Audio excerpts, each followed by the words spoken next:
Okay, we'll call us back to order. I think we have everybody's here that wanted to be here and a few that didn't. So, I forgot where we were. Cross-examination. Okay. 40 Love, Ms. Valtorta.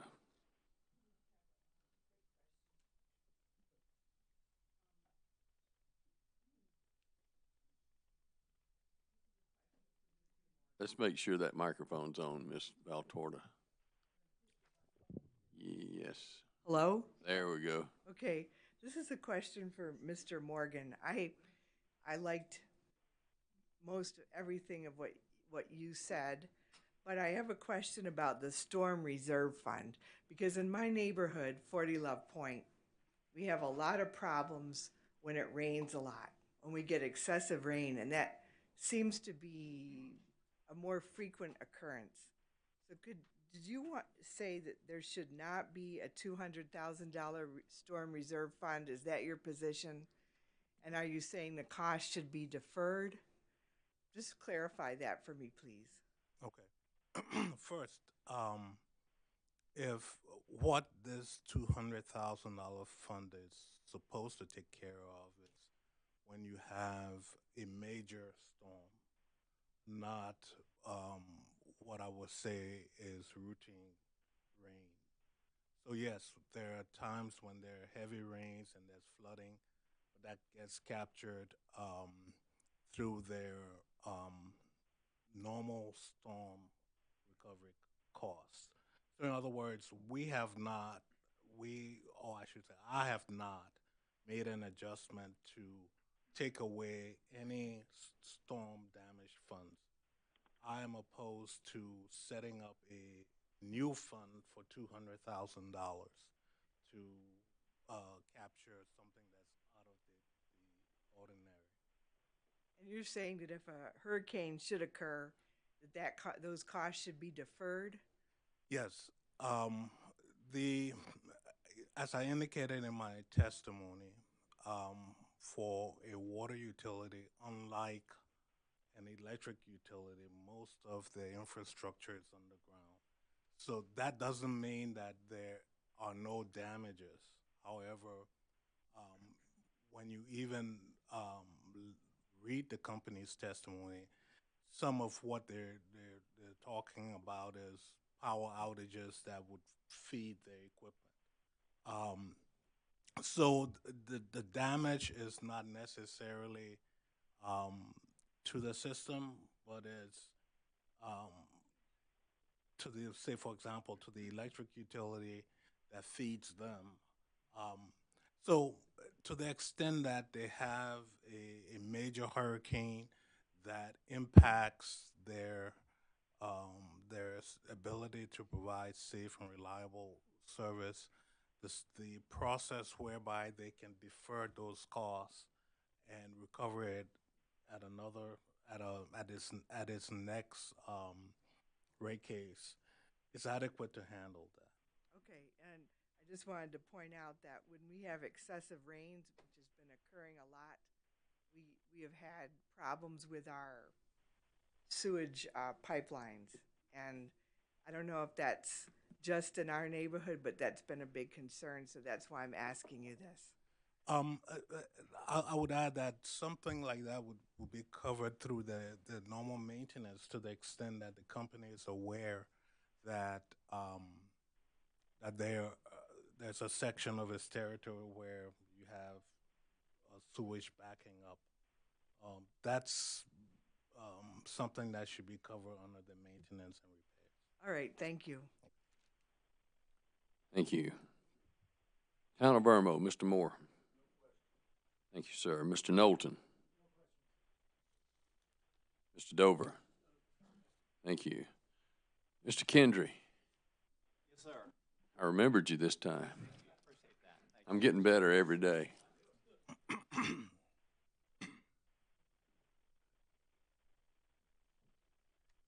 Thank you, Commission. Mr. Morgan, I had a question concerning your view about the pass-through mechanism. Did I hear you correctly that you supported that component of this case? What, if you look at my testimony, what I've done is to set up what I would call a framework. And so, to the extent that they have a framework that allows the utility to recover costs on a consolidated rate structure, that's where I don't have a problem with. Focusing on water and sewer rate aspects of the increase. If a supplier decided to freeze their rates for a period of time, in the case of York County, 6 years, would that provide an equity to any increase that is attributed to a pass-through to York County? Could you repeat the question? I think I missed something. Certainly. So the basis is on a Tier 1, Territory 1 and Territory 2 analysis. So the pass-through, is it fair to say it's an averaging? The when you say the pass-through is an averaging, I don't believe so. I think what the company wants to do is to be able to recover any actual cost increases. Understood. And then specifically in York County's case, they by ordinance have frozen rates in water and sewer supply for 6 years. So under your analysis, would then, specifically limited to that freeze, would there be any pass-through increase to York County? I'm sorry. Yeah, there will be no increase to pass through. Okay. So in your opinion, it's not affected by other suppliers within the territories that are being submitted to the commission? Not to the extent that there are other suppliers that have increases. Those will be eligible. In those jurisdictions? No, because the concept here is consolidated rate. Understood. And that's my question, is there not a potential for inequity to those that are being averaged in with jurisdictions that have a much higher than normal increase in rates as opposed to those that have no increase in rates? Well, I don't think I would say that's an inequity. I think what we're looking at is setting rates on a system basis, and as a result, you get an averaging of costs among all the customers. So from that perspective, I don't think there's an inequity. Okay, well, let's give you a hypothetical then. If there are only two jurisdictions that had a rate increase, and one never raised their rates, and one always raised their rates, the third-party supplier, and you took an averaging or a harmonizing or consolidated rate, however you'd like to term it, is there based in inequity in that application if the jurisdiction that never raised their rates would always have to subsidize the jurisdiction that always raised its rates? Again, under a consolidated rate structure, you're not going to isolate one service area to pass through water rate, a purchase water increase, because it's one system, one rate. It's essentially what this movement is about. So I wouldn't look at it as an inequity. What we're looking at is a means by which rates are fair on the system as a whole. I understand the concept that's being presented, but under the hypothetical, if there are only two, and one always increases and one never increases, how can you say there's not an inequity inherent in that consolidation of the rate? The reason why I say there's no inequity is because we're not just looking at one component when you look at consolidated rates. So, for example, if one side, if one territory, for example, needs to build a pumping station, Fair enough, but I was simply looking at the aspect of water and sewer. no, well, and But that's you're where saying that's add where- in the other factors.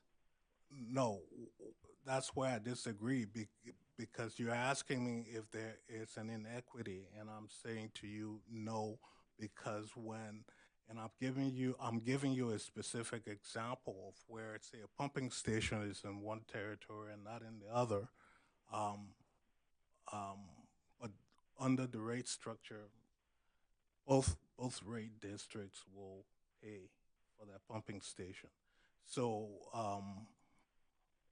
again, on a consolidated rate structure, your example, I don't see it being inequitable. How about unfair? Not unfair. Very good. I'll give up on that one. I just don't see how in a two system that one always increases, one doesn't. There can't be a inequity.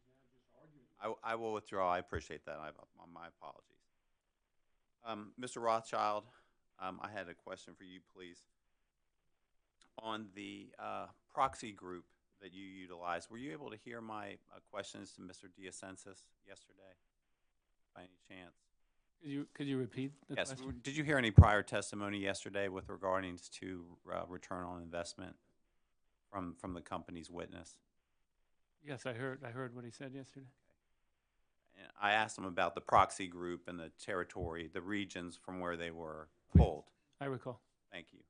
Now, yours differs in that it has York included, and it pulled out one of the other 5. Why did you elect to choose the York utility for your analysis?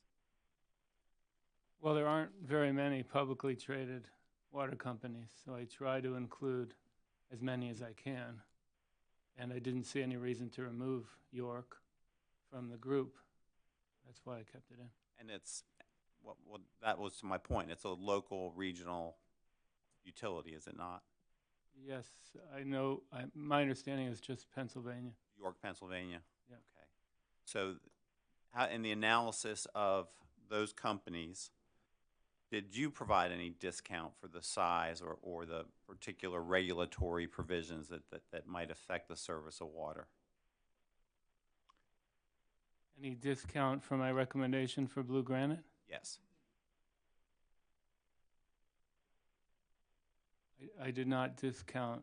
Did I I reduce? might be using the wrong term. Do the regulatory schemes that are in the Northeast and California and that proxy group have any bearing on the conclusions you reach in determining the application of the proxy group to the local utility? Generally, I feel that if there's any impact, that it will be reflected in the stock price. So I don't feel there's a need to go into a specific analysis of the regulatory issues. That's helpful. Yeah. So that scheme is simply on the price of the stock being sold. Yes, It would have an impact regardless because of the ultimate price.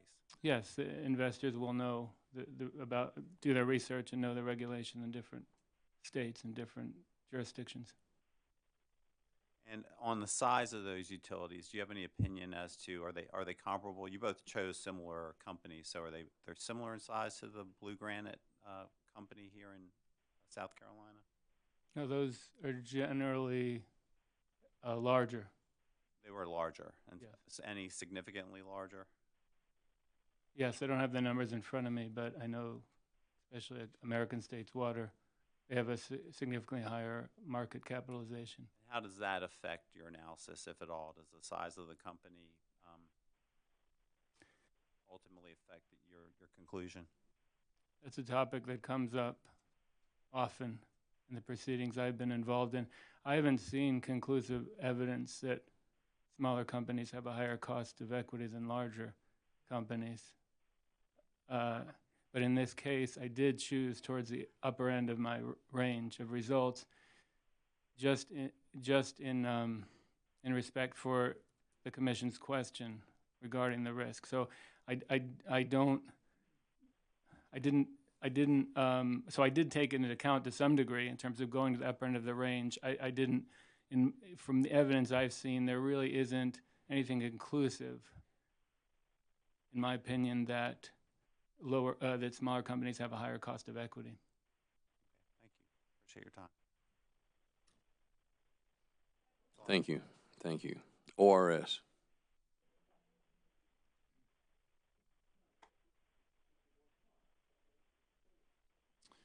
Good afternoon. Mr. Morgan, I have a few questions for you regarding non-revenue water. In your testimony regarding the company's proposed purchase water mechanism, you did not discuss non-revenue water. Is that correct? I mentioned that it was a concern of mine, but I did not provide any specific recommendation. Sure, okay. And I'm correct that the company has proposed to recover all non-revenue water costs from its customers, correct? Correct. Do you have any reservations regarding that proposal? My main reservation is that, based on information that I've seen, the non-revenue water is high, and they attempt to recover 100% of non-revenue water is troublesome and should be something that is addressed by the commission. The non-revenue water is high, so you do have reservations regarding that proposal, correct? Yes. Mr. Morgan, ORS has proposed limiting the company's recovery of non-revenue water to no more than 10%. Is that correct? That's correct. Okay. Do you believe that what the company has proposed is reasonable?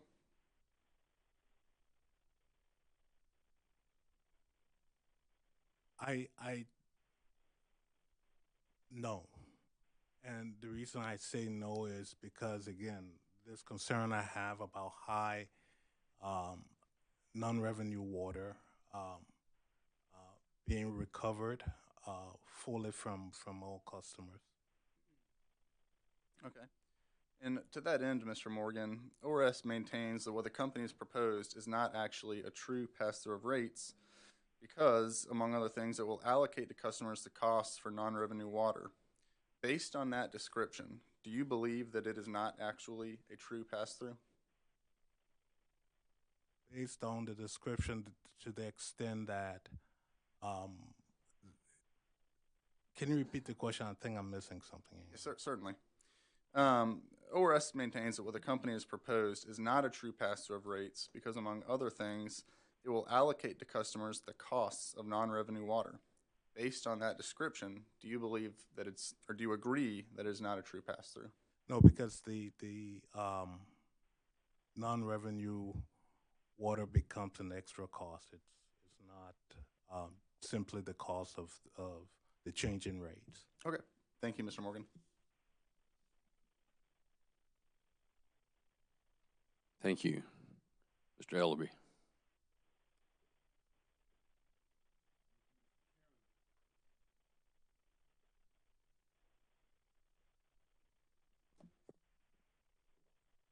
Mr. Morgan, I've got a few questions for you about the pass-through mechanism.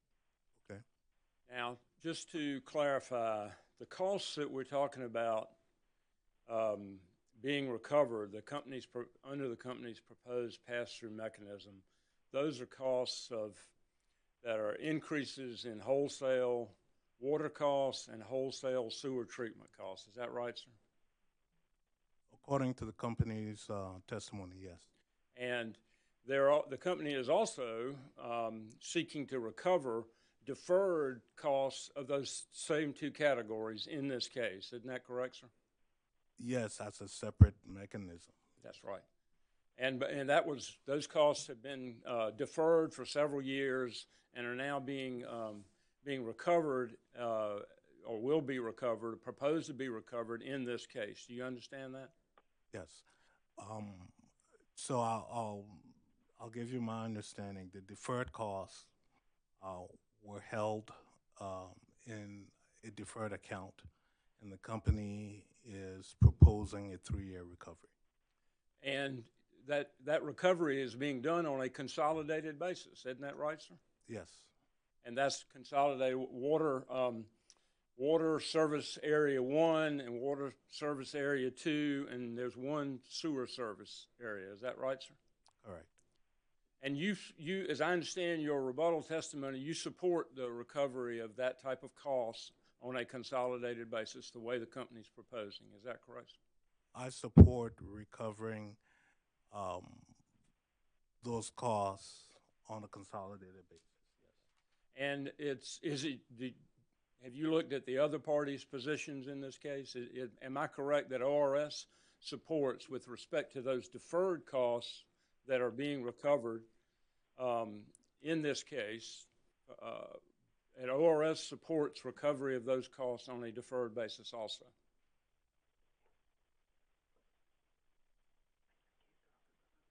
Which cost? Can y'all have your witness calm down, the guy on the screen? Which costs are you? I'm talking about the deferred. The costs that have already been deferred. Yes, that have already been incurred by the company, put in the deferral account, and then are being recovered in this case? Okay, and what's your question? My question is it your understanding that the Office of Regulatory Staff supports the recovery of those costs on a consolidated basis? That's my understanding. Exactly the way you support recovery of those costs? Yes. Now, with respect to the pass-through proposal that the company has proposed, is my understanding from looking at your rebuttal testimony, and I'm looking on page 6 of your rebuttal,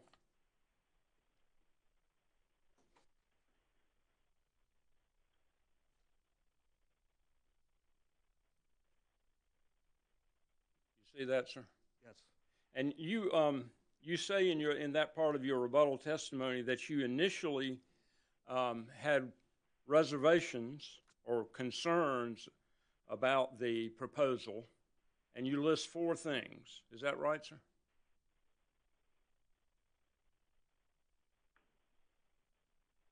Can you point to 4 things that? Well, they're not numbered, but I'm looking at the sentence that says specifically I was concerned about, I think this is 1, how the deferred costs would be allocated and collected. And the second thing is how the annual filing process would be structured. The third thing is whether the current deferred accounting for these services should be continued. And 4, pass-through the costs would affect the lost and unaccounted for water on the system. Is that correct, sir? That's correct. Those were your initial reservations when you filed your direct testimony. Correct. And then your rebuttal testimony goes on to say that after having reviewed additional information and the rebuttal testimony submitted by the company, you had determined that you thought that the commission should approve the company's pass-through mechanism. Is that correct, sir? I did not use the word approve. Oh, okay. Well, what is your recommendation? What my position is that I looked at what the company is seeking to recover, and I saw a framework. One, to recover these costs on a consolidated basis. I didn't believe, or I don't believe, that that's unreasonable.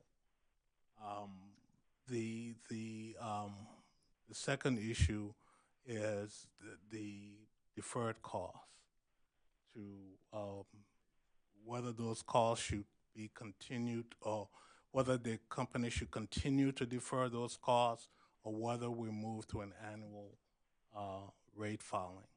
And I believe it's in the customer's interest to have an annual rate filing, because you wouldn't have a situation where these costs will build up to a high level and then have a spike in rates. So from within that framework, I didn't think the company's position is unreasonable. Where I have a problem with the company's position is the attempt to recover the high level of non-revenue water, and the company has indicated that they were not, or it does not intend to address changes in volume. So with those reservations, I still have concerns. Well, let me ask you. Let's talk about the two things you did agree with, that because I think those are important for the commission to understand. On page 7 of your rebuttal testimony, beginning on line 15, I'll just read that sentence and you tell me if I read it correctly, please, sir. Consolidated rates are an overall benefit for customers as they create economies of scale and lower administrative and regulatory costs to all customers. In this instant, customers benefit, especially on those on smaller systems, because the cost of providing safe and reliable service is minimized. You still agree with that today, sir? Yes.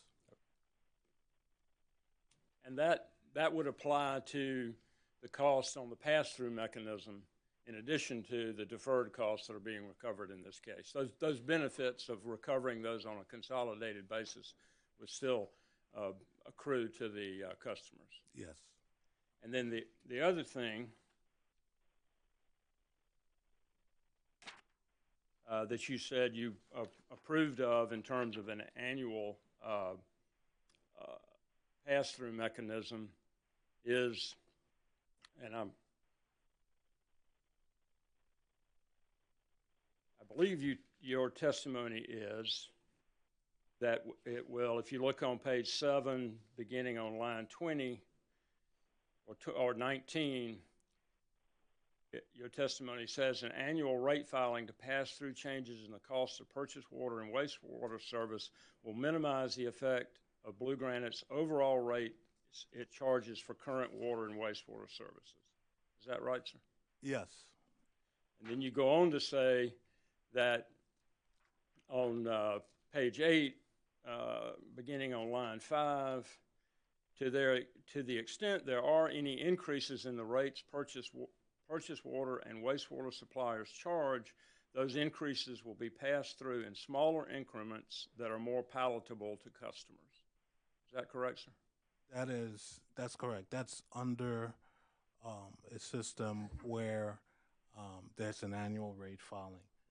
To get to that annual rate filing, there's still some issues that have to be worked out. And one of those is the non-revenue water that Mr. Bateman was asking you about. Is that right, sir? Yes.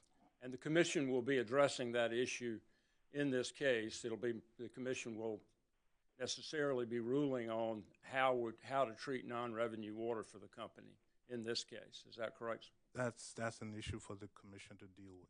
And if the commission decides it in this case and then decides that its treatment of that issue can be a part of a pass-through mechanism, would that be an appropriate way of addressing that issue as part of the annual pass-through mechanism? That is, for me to say it's an appropriate way, presumes that I know how the commission will decide. I would say this, that to the extent that the commission deals with the non-revenue water issue in a way that does not penalize customers, then that's favorable, and that should be part of the pass-through mechanism. And going back to your testimony that the increases can be passed through on an annual basis in smaller increments that are more palatable to customers. That's consistent with the rate-making principle of gradualism in increasing rates. Are you familiar with that? Yes, I believe it's consistent. Yes. And that's something we try to do with utility rates. Is that right, sir? In general, yes. Thank you, sir. Mr. Rothschild, I do have one issue to ask you about, and I just want to get clarity on this. Isn't it the case, and I'm looking at page 7 of your direct testimony, haven't you made a upward adjustment in your ROE recommendation based on the smaller size of Blue Granite? I chose the upper end of my range. As you can see in the table 4, the range is between 746 and 875, and in terms of the average of that range, it was in the higher end. And you made that choice because of the smaller size of the company? Because of the concern, as I had mentioned, I haven't in my analysis seen evidence that smaller companies have a higher cost of equity. But to be conservative, to recognize the possibility that's I went to the higher end of my range. So it affected your opinion, the opinion you've offered the commission in this case. You believe there's enough of a basis for it to affect your recommendation on ROE to the commission. I think I explained my basis. That was my basis. Thank you. Nothing further. Thank you, Mr. Chairman. Thank you.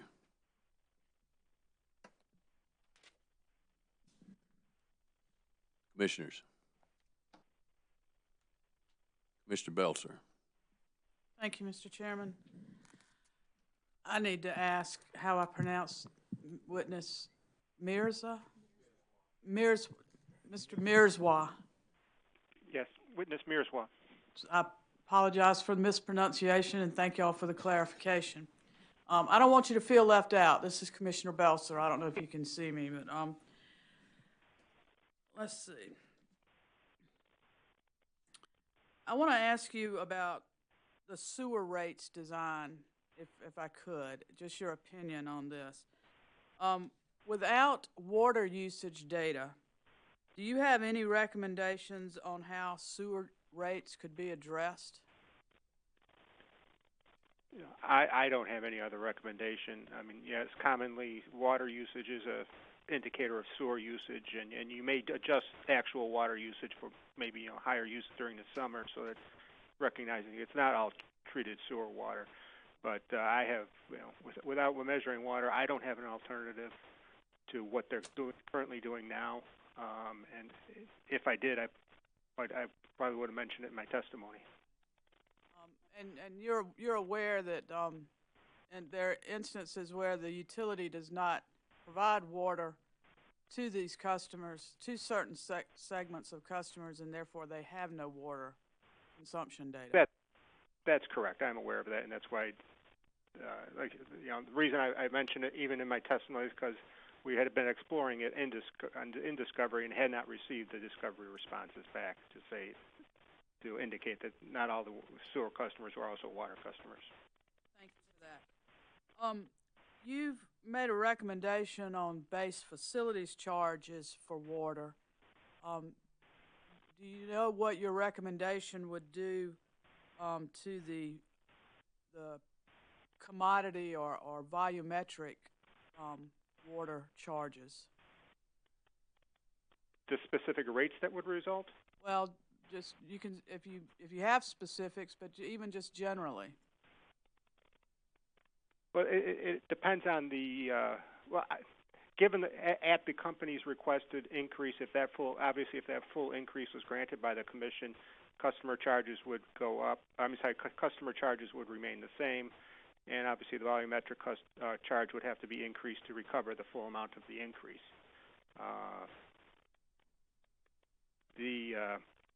Obviously the consumer advocate is not recommending the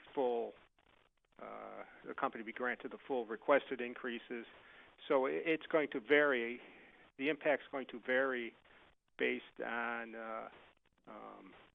the increase that is actually awarded by the commission. And I've done some preliminary numbers based on the consumer advocate's recommendation, and in service territory 1, the volumetric rate would go up from the proposed about 859 to around 917. And service area 2, the proposed $13.86 charge would actually decrease to around $13.64. And those are estimates based on the OCA, or the Consumer Advocate's revenue requirement recommendations. Thank you very much. Appreciate your patience.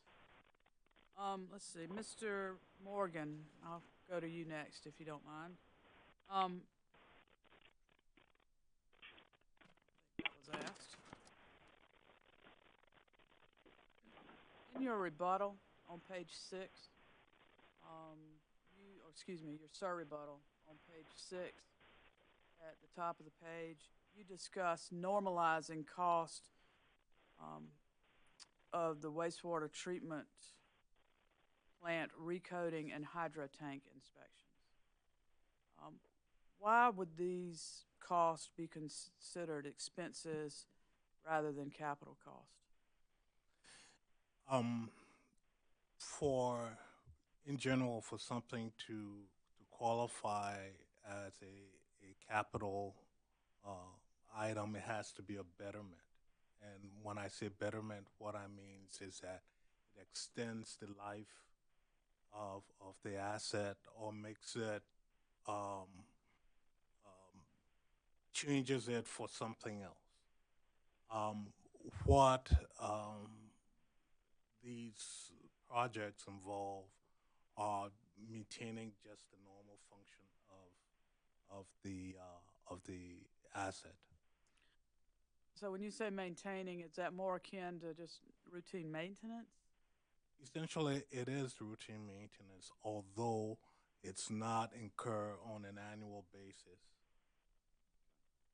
And you've cited GAP as part of your reasoning, is that correct?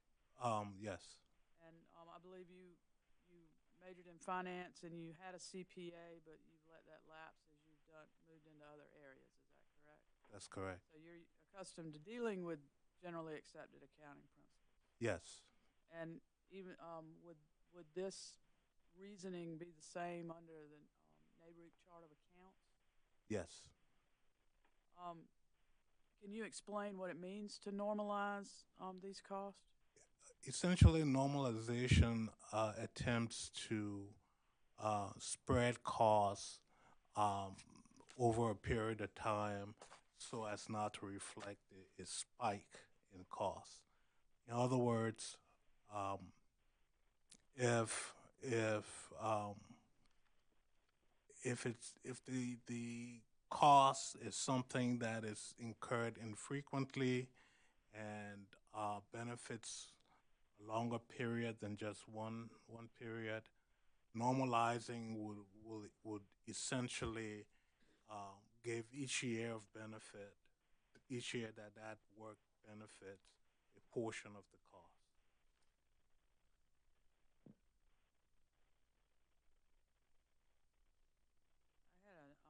I had a note when you were discussing, I believe, with Mr. Kendry about, I'm not even going to say who you were discussing it with, but with regard to non-revenue water, that the non-revenue water is high, and it was, I wrote down, it is troublesome to you that Blue Granite seeks full recovery of that. Is that a correct assessment? Correct.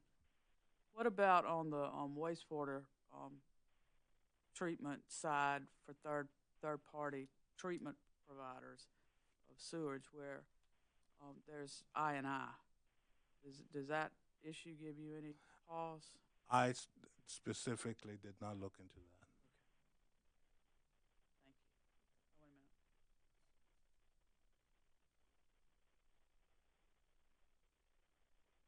Thank you very much. And Mr. Rothschild, how are you today? Good, how are you? I wanted to ask you about your summary, and I may have misunderstood, but when you did your direct summary, and you addressed Mr.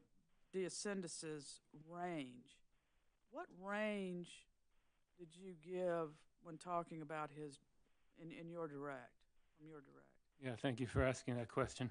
when the range for the cost of equity is through his revised. So this is referring to his revised analysis, which is in his rebuttal. So this, at the time, that I wrote my direct testimony, it was between 10.2 and 10.7. So this refers to his updated analysis in his rebuttal. Okay, so when you gave the summary of your direct, you used his revised range that was included in his rebuttal. That's correct. Were there any other differences in your direct summary that maybe picked up something out of? That's the only one I picked up on, but I just wanted to make sure. There is one other, I believe, which is on the first page, where I put the rate of return range, which is 7.86 to 8.12. I believe that also ties to his updated analysis. I appreciate this clarification. Thank you, Mr. Chairman. Thank you. Commissioner Howard. Thank you, Mr. Chairman.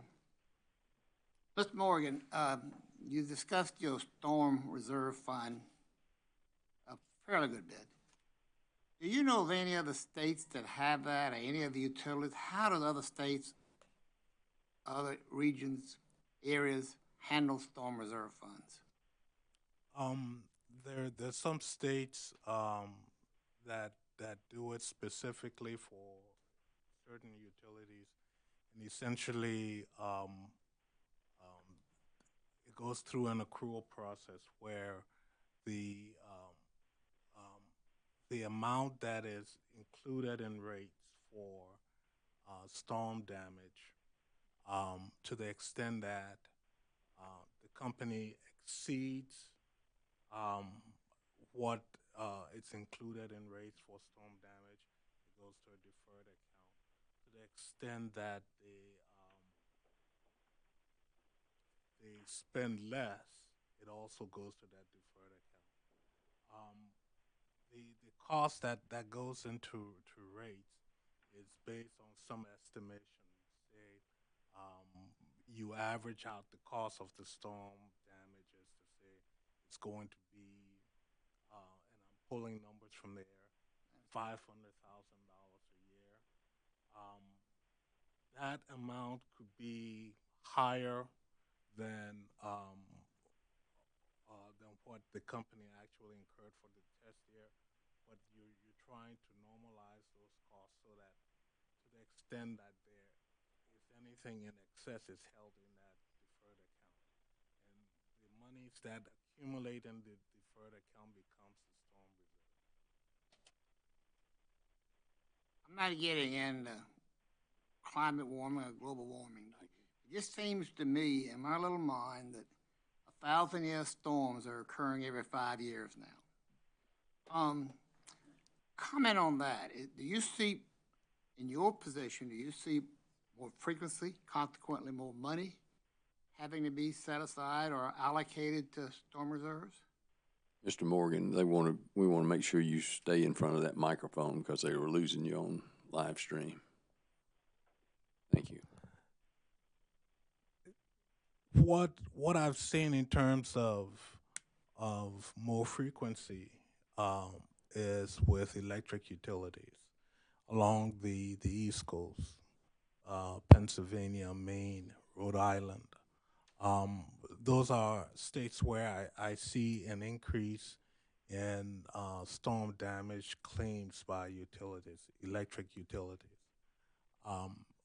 But in my work with water utilities, this is the first instance that I've seen where a fund is being proposed when the historical context, the historical occurrence of these storms doesn't justify the creation of the fund. This was a one-time thing. When I say one time, it's rare, and so I don't think it's good public policy to make a decision on just one incident in this case.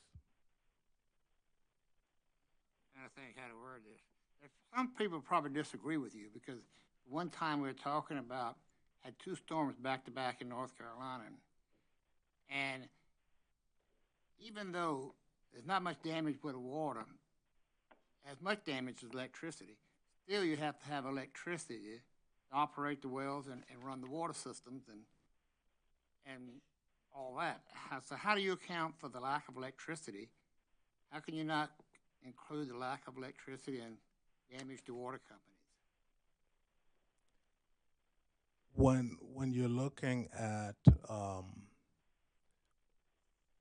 the source of power, there are alternative where you can have small portable generators to provide power until the electric company comes back online.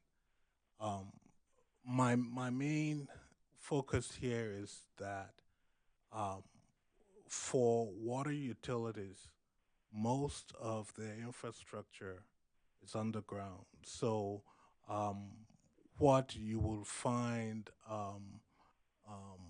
to be problematic with an electric utility with lines that are above ground, those are easy to damage. So if we look back in history and saw that this was an occurrence of every 2 years, every 3 years, I don't think I would be so strict with my recommendation, but the evidence just isn't there. Thank you, Commissioner Hamilton. Thank you, Mr. Chairman. Mr. Rothschild, is there any particular reason that you recommended point estimates for the company's ROE and cost of capital rather than the interval estimate? Why did I recommend 8.65 instead of a range?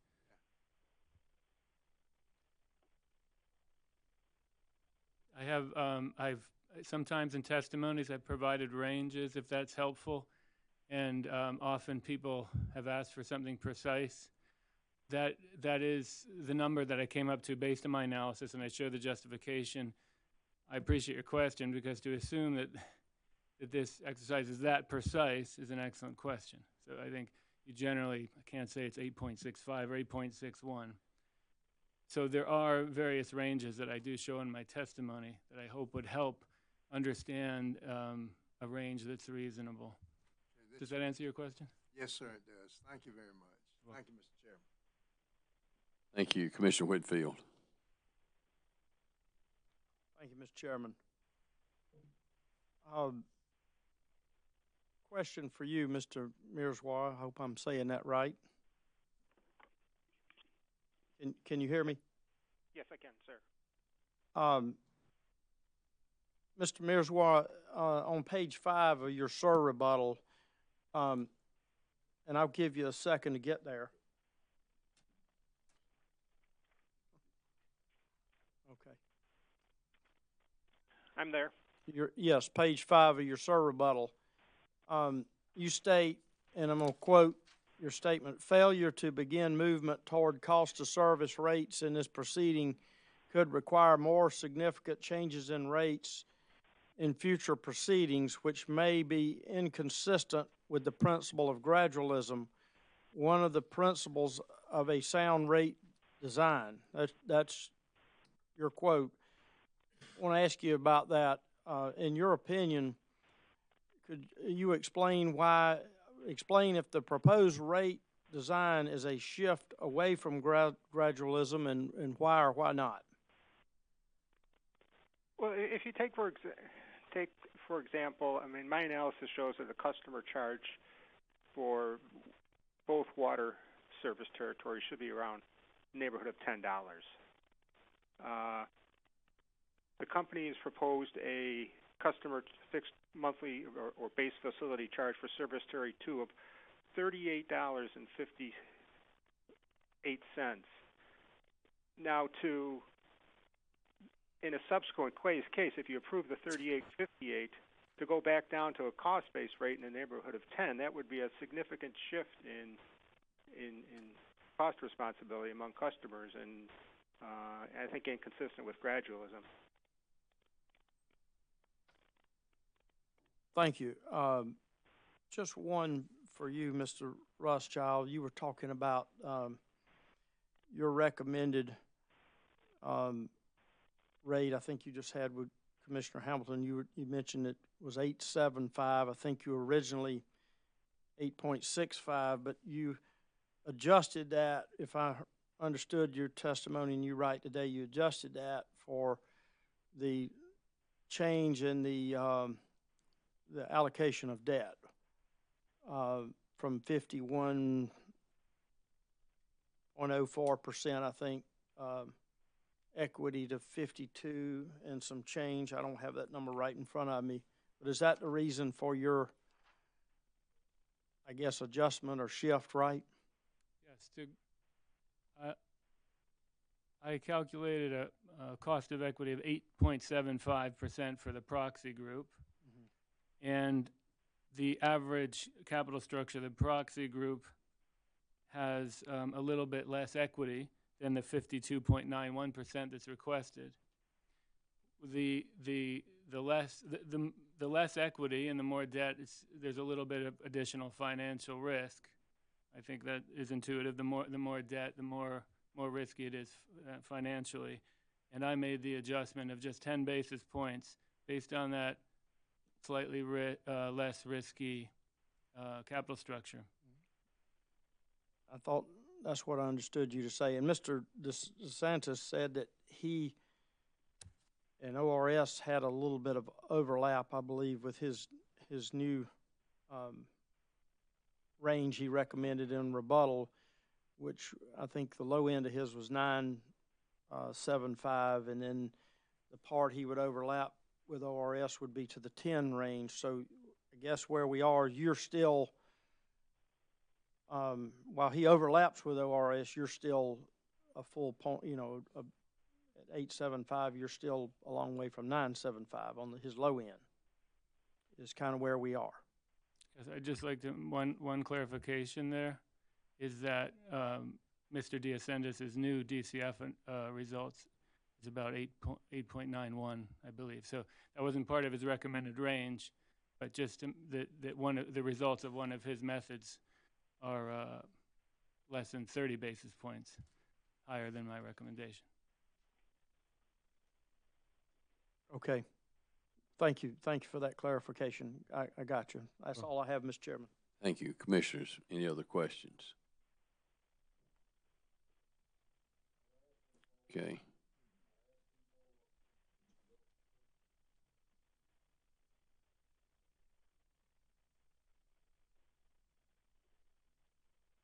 Mr. Moore, after we do redirect, we'll have recross and you can do that.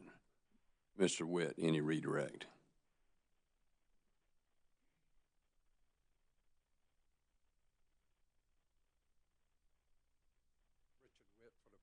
Consumer Affairs. No redirect, Mr. Chairman, but the Consumer Advocate has asked me to make sure that we conclude with thanking you once again for giving us a date certain, saving a lot of money for the taxpayers.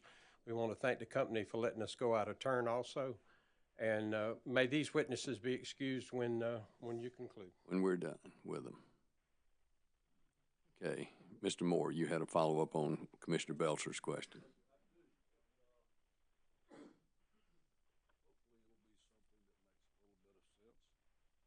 Sir, how do you pronounce your name? The gentleman on the telephone. Mr. Mirzwa. Mr. Mirzwa, let me ask you this. I want to follow up on Commissioner Belcher's question. IRMO has a situation where the Friarsgate subdivision is served sewer by Blue Granite and water by the City of Columbia.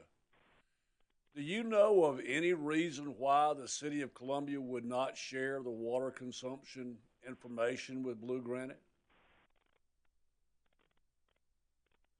I have not looked at it. I don't know what type of technical issues there would be involved with that and the expenses associated with that.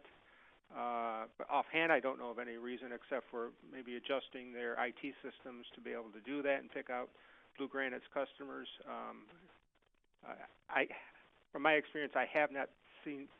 There are occasions where I have seen that all customers are not provided both water and sewer service by the same entity, and I've not yet seen an occasion where one utility was sharing information with another. Certainly, as part of the town of Irmo's franchise agreement with the city of Columbia, the town could certainly make arrangements to require the sharing of information back and forth in regard to water and sewer usage, couldn't they? I don't know. I don't know the specific arrangements. But if that could be worked out, there's no reason in the world the sewer rates could not be based on the water rates, would there? Not that I'm aware, but again, I think, you know, directly using just the actual water rates may not be the best, or water consumption rates may not be the best thing to do because of increases in summer irrigation usage. But that's addressable in that a lot of utilities that do use water usage for sewer, they take an average of your winter water usage. Yes, sir. That would be something that could be done. And at that point in time, if that were available, and there's no reason to believe it's not, then the sewer rates could be could be based on a water usage rate, and we could bring about a whole lot more fairness in the system, couldn't we? Yes, we could. Thank you very much. Thank you. Any other recross? Okay, thank you. All right. Well, gentlemen, we appreciate you being here. Thank you, Mr. Mirzwa. Appreciate you being there on the phone. I never know which way I'm supposed to look because you're all over the place in front of us. So, but we thank you for your testimony, and you may step down and you may be excused. Again, I appreciate the commission allowing me to do this by video conference.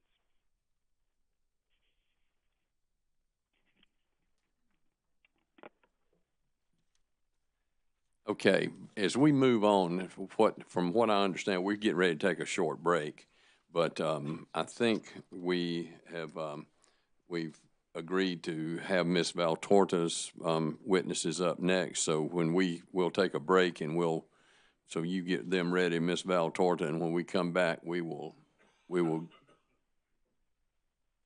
commence with them. So we'll be about a 10-minute break. Thank you.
Okay, Ms. Valtorta.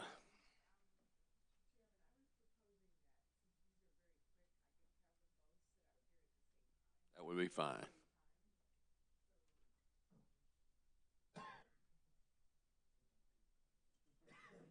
You'll go ahead and get to the microphone, Ms. Valtorta, and so they can hear you. Does anybody have any objection to them sitting here, coming as a panel? Okay, thank you. Hello? Yeah. I'm calling to the stand Reed Radke and Barbara King.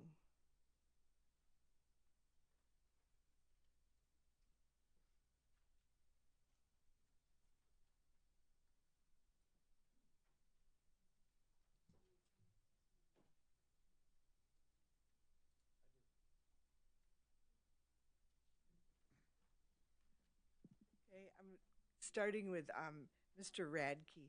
How long have you lived at 40 Love Point? We've been residents at 40 Love Point since 2004 when we built and moved into the neighborhood. And just to reiterate, which services do you get from Blue Granite? Water and sewer. Okay, and do you recall that we filed 3 pages of testimony for this case? Yes, I do. Okay, and is that testimony the same as how you would deliver it on the stand today? It's pretty accurate. Yes, it is. Okay, so I move that Mr. Radke's testimony be entered as an exhibit.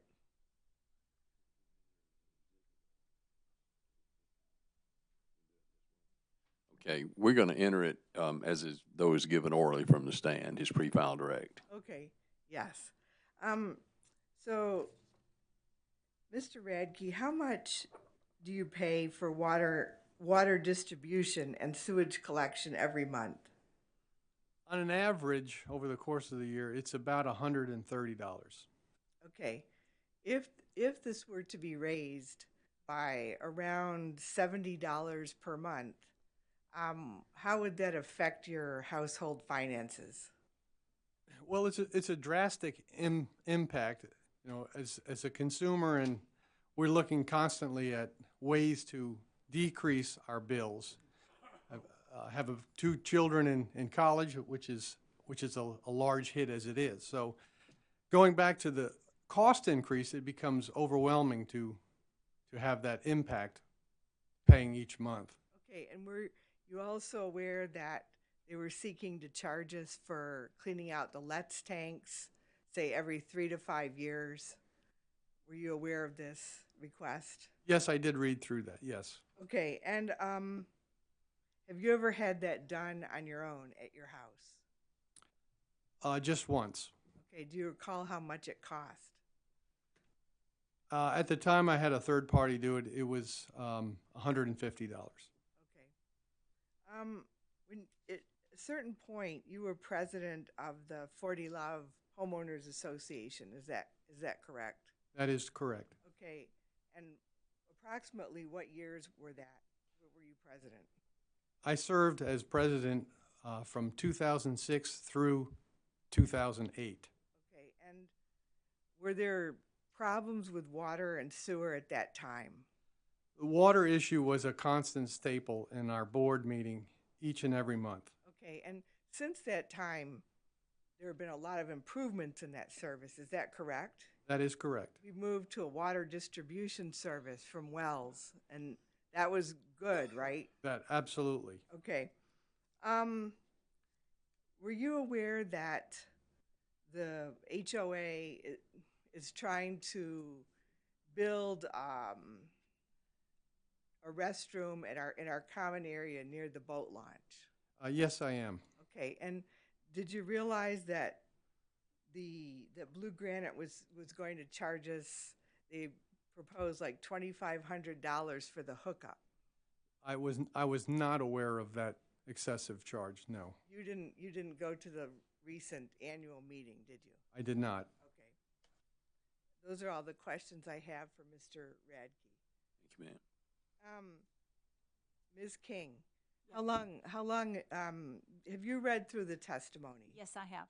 Okay, and Is that the same testimony that you would have delivered on the stand today? Yes, it is. So we would propose to enter that testimony. Ms. King's pre-filed direct testimony will be entered into the record as though given orally from the stand. Okay. How much approximately do you pay per month for water and sewer collection? Between $130, $150 a month. How many people live at your house? 2, me and my husband. And recently, in the past years, have you had adult children living at your house? Yes, I have 3 adult children that have left home, and it's just the 2 of us now. Okay, and you at one point had 5 people living at your house. That's correct. One of my daughters moved back with grandkids, and I had my basement full. Okay. It happens. And so, how has your cost for water and sewer changed from then to now? Well, when there was 5 of us total in the house with small kids. I was running about $70, $75 a month. Now I am billed $130 to $150 a month. And that's just with 2 people. 2 people, and we are retired and we travel a lot, so I'm not home a lot. Okay, I want to ask you about the role that these rate hearings have played at your household. For example, was there a time when you had sewage backup in your house? Yes, back in 2013, when my daughter and 2 small kids moved in, I started having backup in my downstairs bathrooms due to sewage backup. Was that when it rained a lot? It rained a lot, yes. Okay, and did the rain trigger the sewage backup? Whenever we had a lot of rainfall for a short period of time, the sewage would back up.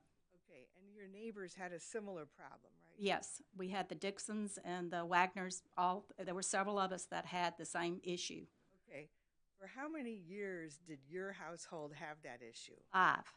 Okay, and when it first started, how did you complain about it? Well, when I first started, I thought I had problems with my plumbing, so I called the plumber. And when the plumber came out to investigate, he said, "You don't have a problem with your plumbing of your house. It's the sewage backing up from Carolina Water." And whenever he went to go check the clean out, that's when it proved that there was so much pressure, the sewage spewed out of the clean out we're on the lake, so it flowed into the lake. Now, at this point, this problem has been resolved, correct? It was resolved, but it was 5 years of complaining with local government, even went to members of the House to get help. First, we went to Carolina Water. I'd escalate within Carolina Water. As a matter of fact, Bob Gilroy was one that helped, but he could only do so much to change the infrastructure. So you went on, and then in the previous rate case, what happened? In the previous rate case, about 2 years ago, I came before to testify about all the sewage problems that we had, and the Carolina Water was requested via a court order to correct our problems of those in our neighborhood that had the same issues that I had, and it was corrected. It happened, right? It's fixed now. It is fixed. You didn't have the same response by complaining to the company? No. Or to DHEC? No. Well, as a matter of fact, once we came before the commission, and I think that was in 17. That's the number of the case. Yeah. It took almost 18 months to get it fixed. Okay, and you had complained to the ORS as well? ORS, DHEC, I went to a lot of state agencies. So the net effect was when we came to the rate case, the full-blown rate case, it was resolved, correct? That's correct. And it's working fine now, thank goodness. Thank goodness. Ms. Valtorta, stay in front of your microphone so we can hear you. So, yes,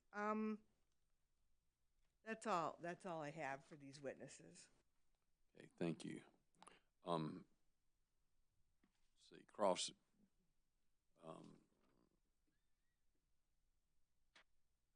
Consumer Affairs. Mr. Moore. No question. Mr. Knowlton. Thank you. Mr. Dover. Mr. Kendry. Thank you. ORS. No questions, Mr. Chairman. Company. Okay, thank you. Commissioners, any questions? Commissioner Whitfield. Thank you, Mr. Chairman. Ms. King, I'd just like to say I recall your problems, and I think most of the commission does, and we are sorry for what you went through. We're glad to hear you got some resolution, and thank you for being here. Well, thank you for helping me. Thank you. Commissioner Howard. I just want to follow up. I appreciate you being here. I know it's hard sitting here day in, the time y'all sat here, but I appreciate you taking the effort to come. Thank you for coming. Commissioners, any other questions? Thank you so much for being here, and thank you for your testimony. And you may step down and be excused.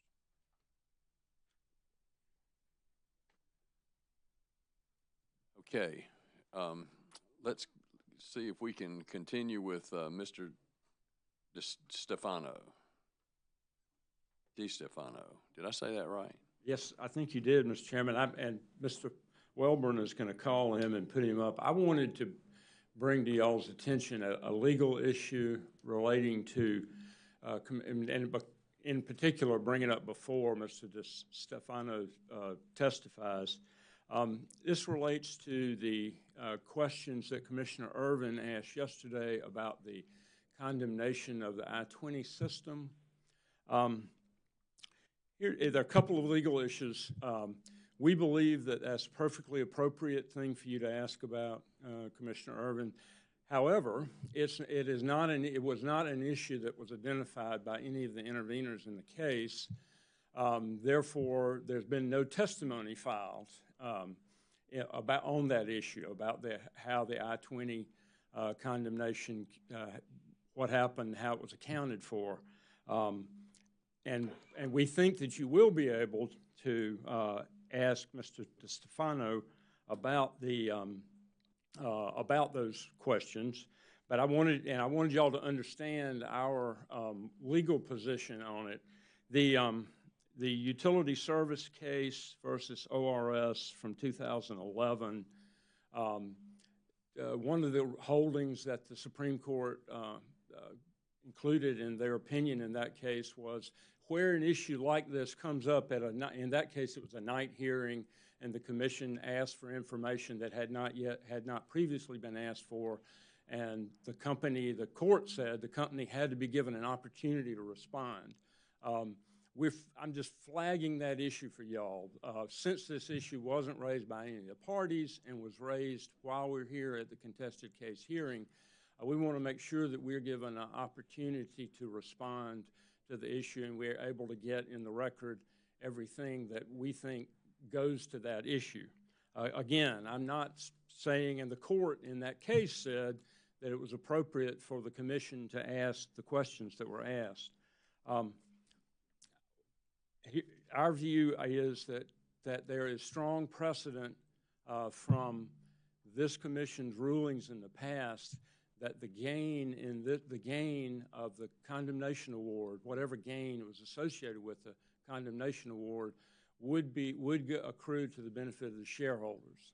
And the reason for that is the risk associated with that asset the risks were borne by the company and not by the ratepayers.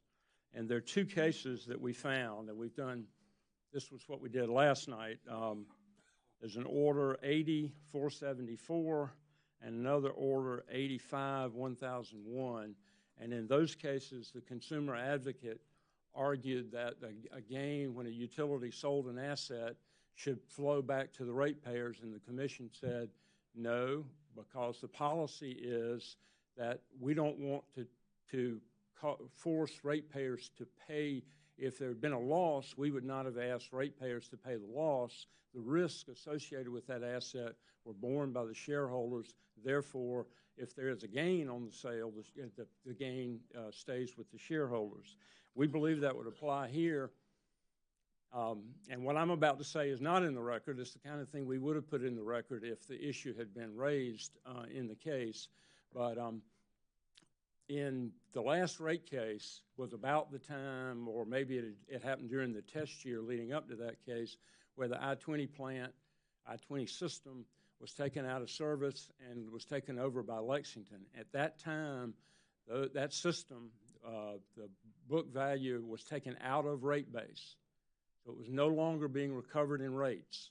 The company did not ask ratepayers to pay for any share, any portion of the expenses associated with that stranded investment. Instead, it remained on the company's books as a non-utility asset, So then at the condemnation award, the condemnation proceeding, the town argued for a much lower figure than the jury eventually awarded. If the town had been successful, then the company would have taken that loss. I think that this is a merits hearing, and the commission shouldn't be limited in any way about inquiring into all the facts and circumstances. And I am not, that is not the reason I'm standing up here, Commissioner Irvin. The Supreme Court in that case I mentioned said that the commission had a right to look into it, but we also have a right to respond. Sure. And so now we've got a deadline for an order. The precedent, we think the precedent is comparing, if you think about some of the abandoned nuclear projects where there's a sharing of the loss, ratepayers pay for the amortization of the expenses over a period of time, shareholders don't get any return, so there's sharing between ratepayers and shareholders with respect to those stranded investments that are no longer used and useful. In this case, the utility, Blue Granite, took 100% of the risk associated with that asset, did not ask the ratepayers to pay any portion of the costs associated with that stranded investment. And under those circumstances, those cases that we have cited to y'all from the commission decisions from back in the 80s support the accounting treatment that the company followed. Well, I appreciate your position, but I think we need to hear it from a witness that's knowledgeable about the accounting procedures. I believe you will get the answers from our next witness, but we may have to deal with... I just don't think it's appropriate for you to try to interject, facts. Of course, I think it has to come from sworn testimony and evidence. Yes, sir, and these aren't facts. All right. I acknowledge on the record they're not facts, but I also wanted y'all to understand what our legal position is since it had not been addressed in testimony. Okay. If a party had raised the issue, and again, we're not going to limit you in any way. If you want to recall the president or anyone else, an expert to respond to it, that's certainly appropriate. But I appreciate your noting it for the record. Okay, Mr. Thank Bateman. you very much. Mr. Chairman, might I just request that to the extent this becomes an issue, all parties be given an opportunity to appropriately address it in the proposed order? Okay. Anybody else want to have a comment about that? Mr. Witt. For Consumer Affairs, we certainly would want to join in on that and concur with the ORS's request. So we'd like to participate in that. Okay, thank you. Mr. Chairman, the company would call Mr. Dante DiStefano.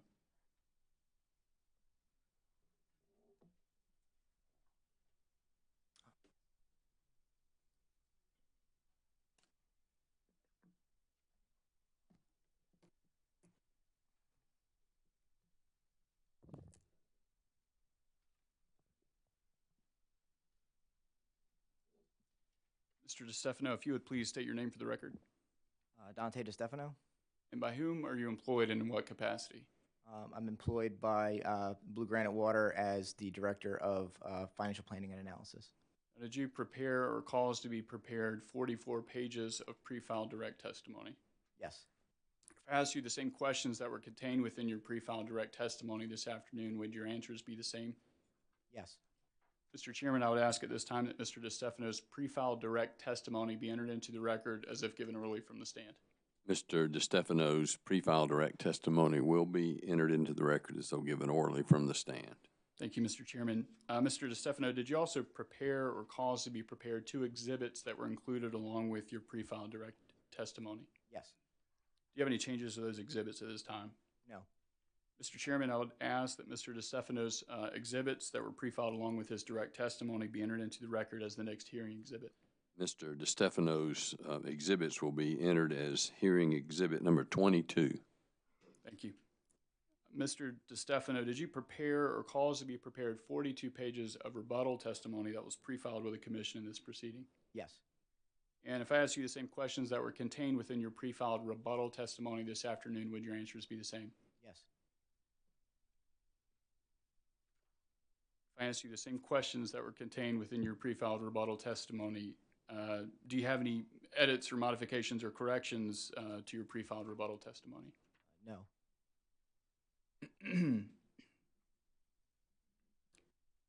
Thank you. Mr. Chairman, I would ask that Mr.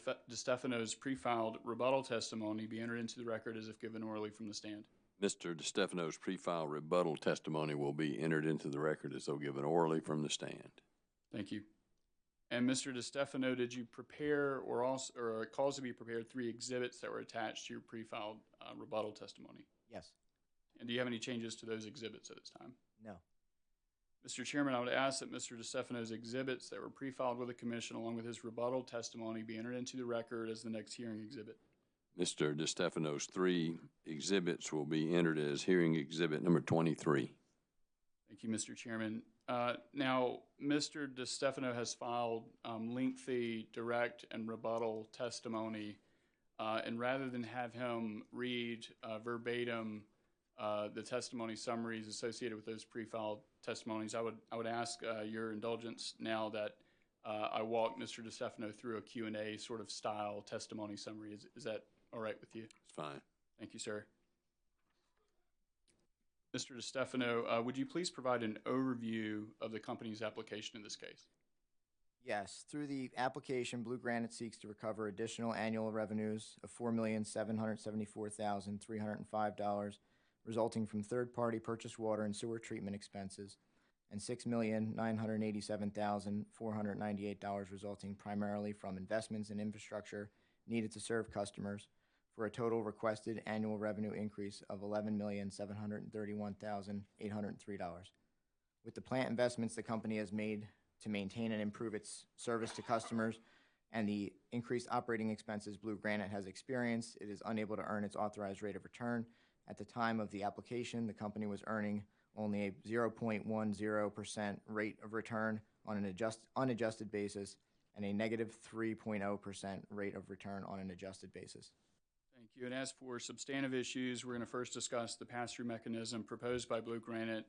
How does Blue Granite currently recover purchased water and sewer treatment expenses? The Commission has authorized the company to defer and recover from customers on a consolidated basis increases to rates from third-party providers that are imposed on the company. These deferrals are tracked monthly, and the company seeks recovery of the balance in the deferral accounts when it comes in for a rate case. The balance of the deferral as of December 31st, 2019 was about $2.8 million, and an additional $3.9 million is needed to account for increases in third-party rates on a going-forward basis. Put these sums into context. How significant are these amounts to the company's bottom line? They're very significant amounts. In this rate proceeding alone, they represent over 40% of the rate increase sought by the company. The burden of carrying these rate increases restricts the company's ability to focus its capital on projects and system improvements that benefit its customers. Can you please describe the pass-through mechanism for the Commission? Blue Granite has proposed a pass-through mechanism for its distribution-only water rate customers and another pass-through mechanism for its collection-only sewer rate customers. The pass-through adjustments would be calculated annually based on changes to third-party rates rather than changes in consumption or customer growth, which could be higher or lower. Because the company proposes to implement the mechanism only once per year in order to avoid customer confusion resulting from a constantly changing rate, the pass-through mechanism is designed to account for over or under recovery based on changes to the third-party rate from that which was authorized in the company's base rate proceeding. And procedurally, how would that annual proceeding work?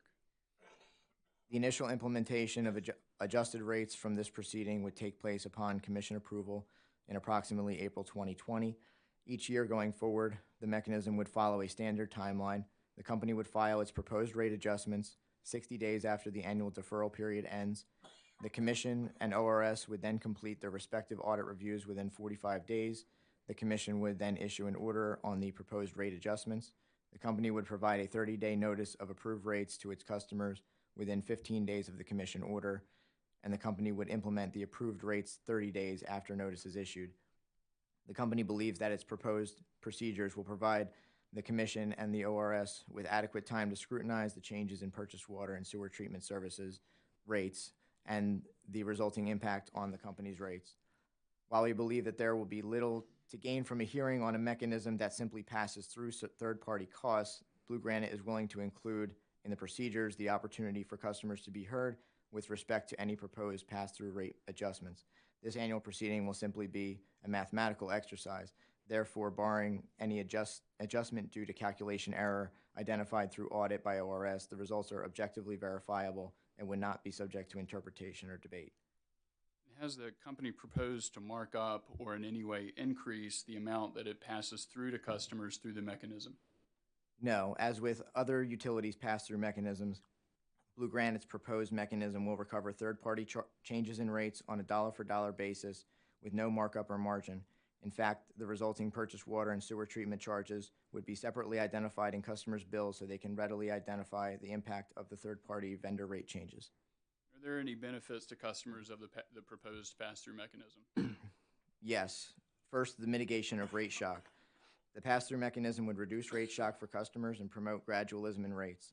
The existing method of recovery, on the other hand, which ORS favors, results in significant rate shocks to customers. As noted, the largest component of the company's rate increase in this case is simply to adjust rates based on third-party increases. Rather than wait to implement such large rate increases every few years, when the utility comes in for a rate case, the proposed pass-through mechanism would regularly and gradually update rates based on changes in third-party rates. Also, accurate price signals. The pass-through mechanism would also provide accurate price signals for customers. When an expense, such as purchased water or sewer treatment services, is deferred and not promptly reflected in rates, customers can tend to overuse the services that result in that expense. In other words, the true cost of that service is not properly reflected in the rate design if the rate is only updated as often as the utility happens to come in for a rate case. In the meantime, the price signal customers respond to inaccurately represents the water and sewer treatment services they are consuming. The pass-through mechanism would resolve that issue by updating third-party rates on a regular recurring cycle as opposed to once every few years. Lastly, lower costs for customers. The pass-through mechanism would also result in lower costs for customers. The company believes it is entitled to and has requested carrying costs on purchased water and sewer treatment deferrals going forward until time of recovery, given the impact of these deferred expenses on the company's funding of operating activities. Were the commission to approve the company's proposed pass-through mechanism, Blue Granite would forego carrying costs on these deferred expenses, thereby saving ratepayers. Additionally, a pass-through mechanism that allows for recovery of price changes from third-party vendors can mitigate the need for a base rate case that is driven by such cost increases. This can reduce administrative costs for the company and thereby keep customer rates as low as possible. And why is the company proposing to implement the pass-through mechanism on a consolidated basis? The proposed allocation is consistent with both the purpose and the implementation of the company's existing consolidated rate design, which ORS and the Commission have supported, and reflects the consolidation of all other costs to provide service to the particular service territory rate group. A consolidated rate design creates economies of scale and lowers administrative and regulatory costs, mitigates rate shock by spreading out rate changes over a broader customer base, and improves service affordability for customers. Further, it would be illogical and inconsistent to use one rate design for third-party provider costs that are reflected in base rates and a different rate design for the same cost reflected in a rate adjustment mechanism. Eliminating geographic-specific rate design reduces customer confusion and provides consistent and transparent rates. Moving to a geographic allocation methodology would also impact certain groups of customers disproportionately and will be to the detriment of certain customers due to differences in third-party provider rate increases. Reverting to a geographically limited rate design for only a particular component of Blue Granite's rates only to reconsolidate in the next base rate case would mitigate price signaling and transparency that would supposedly be gained. ORS recommends that Blue Granite continue to defer changes in third-party rates and then recover them in the next rate case. What is your view on that position?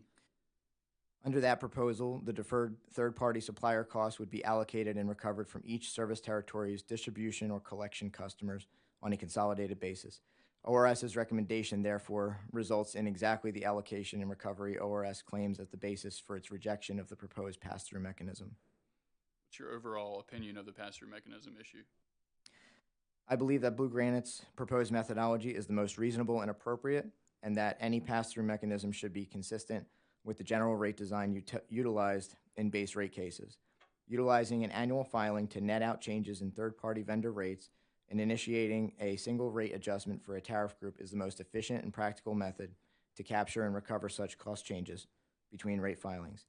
Given the generally accepted principle that consolidated rates are a net positive for customers, Blue Granite's proposed mechanism and allocation methodology is superior to the other proposals offered in this proceeding. Let's discuss the company's proposed storm recovery expense and storm reserve fund. What is your position on the proposed storm recovery expense? Blue Granite has experienced consistently higher levels of storm recovery costs in the past 5 years than it had in the prior 5-year period. Approximately $42,500 between 2015 and 2019 versus approximately $14,500 between 2010 and 2014. For that reason, instead of ORS's proposed average of the past 10 years for storm recovery expense, we propose to use the most recent 5-year average. What's your position as to the storm reserve fund? The purpose of the fund is to set aside capital for immediate deployment in cases of an extraordinary level of storm recovery expense following a catastrophic storm. Following storms, the company has experienced temporary power loss and damage to supply or treatment infrastructure, as well as main breaks, which can cause low pressure and require boil water advisories. The Storm Reserve Fund would be used to cover extraordinary storm restoration costs over and above those already included in the company's revenue requirement, including, for example, generator services necessary to restore service, damage assessments and inspections, site preparation, and facilities repairs. Further, the implementation of the Storm Reserve Fund will mitigate the need for deferred accounting petitions, reduce administrative burden, as well as mitigate the financial impact of such extraordinary costs that are otherwise unable to be considered in the setting of a revenue requirement. And how did the company decide upon the $200,000 funding level for the Storm Reserve Fund? The $200,000 funding level was chosen based on the approximate level of storm recovery costs incurred by the company in the wake of Hurricane Florence and Hurricane Michael in September and October of 2018. The amount deferred as related to these storm events was $208,713. The company believes that its proposed level of $200,000 for this reserve fund is necessary to accomplish the goals of enabling the company to quickly respond to catastrophic storm events, minimize the administrative burden and regulatory costs associated with deferral requests, and mitigate the financial impact of these extraordinary costs that are not considered as part of the company's revenue requirement.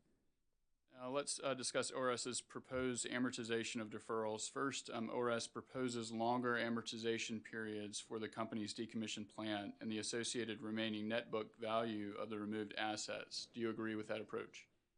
No. ORS ties the amortization period of these retired assets to the estimated life of the new replacement interconnect project rather than the assets the costs are actually tied to, which is the decommissioned plants. Had these assets stayed in service, they would have continued to depreciate over the useful life inherent in the depreciation rate tied to each asset. Utilizing a long depreciation period that isn't actually tied to the underlying assets unreasonably extends the period of under-recovery for the company and is punitive, especially when considering the company's very low depreciation rates have resulted in customers receiving the benefit of a full life of these assets despite the company under-recovering to date the original cost of the assets. The ORS has proposed updating test year accumulated depreciation and CIAC amortization and adjustments 33 and 36. Does the company agree with all of the components of those adjustments? No. ORS applies adjustments to accumulated depreciation and accumulated amortization that utilizes proposed depreciation and amortization rates, which would not be in effect until after the issuance of the Commission's order. incorporating the effects of post-audit cutoff changes for only certain components of rate base without making similar updates for activity and related accounts violates the matching principle prioritized in utility regulation. Instead, the Commission should approve a rate base balance with the balances of its components utilizing a consistent cutoff period for the interrelated components. In this case, utility plant and service with accumulated depreciation and CIAC with accumulated amortization. We're rounding third base, Mr. Chairman. Please describe the company's proposal to institute a voluntary roundup program. Following the Commission's generic workshop on bill roundup programs in docket number ND 2019-4A, Blue Granite began to develop its own voluntary roundup program. Under the company's proposal in this proceeding, the bills of participating customers would be rounded up to the nearest highest dollar, with the difference being accumulated in a reserve fund for remittance to the South Carolina Office for Economic Opportunity, or OEO. The funds would be distributed to community action agencies in the company's service territory to assist Blue Granite's low-income customers with their water and sewer bills. And how does the company propose to be made whole for the costs associated with the implementation and the administration of the Roundup program? Blue Granite seeks approval to defer implementation costs for the Roundup program related to modifications of its billing system and My Utility Connect customer service application for recovery in the company's next base rate case. Because the Roundup program would be part of the company's service offering and can lead to fewer customer disconnects and lower uncollectible expense, the associated costs are part of its cost to serve customers. Does this conclude your testimony summary? Yes, it does.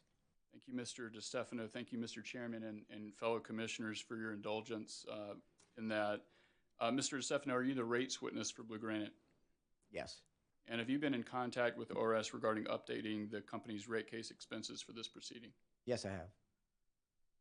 Thank you. Mr. Chairman and the Commission, as was mentioned yesterday, Mr. DeStefano is a witness who can respond to questions related to, for example, the contract with Clearwater, the management agreement, I-20 condemnation, the affiliate agreement with WSC, those kinds of things. So I just wanted to sort of re-breach those issues, recognizing too that we're about done for the day, but maybe you'll remember tomorrow.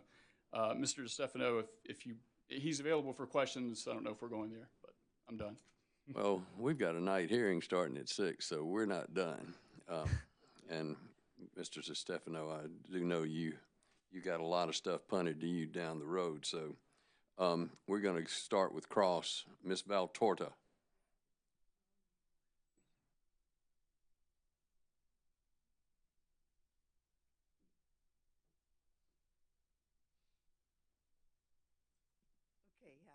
Mr. DeStefano, could you clarify to me whether having this annual pass-through mechanism would likely reduce a full-blown rate case like this? The number of them. I mean, we're having them about every 2 years. Right. At the very least, it would straightforwardly reduce the level of the incremental increase in a base rate case. The company would be able to recover piecemeal over the course of the time between rate cases any incremental changes from its vendors, and therefore, since that would already be captured in rates charged to customers to that point, it would minimize the increase going forward or into the next rate case, which would be that rate gradualism methodology.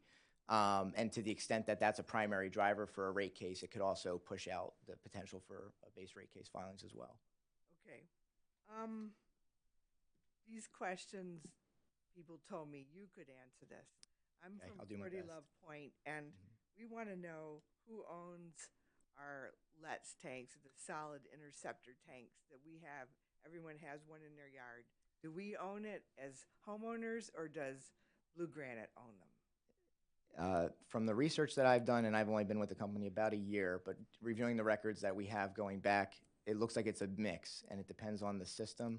For 40 Love, I'm sorry, I would have to double check that, and I can confirm that with you separately if needed.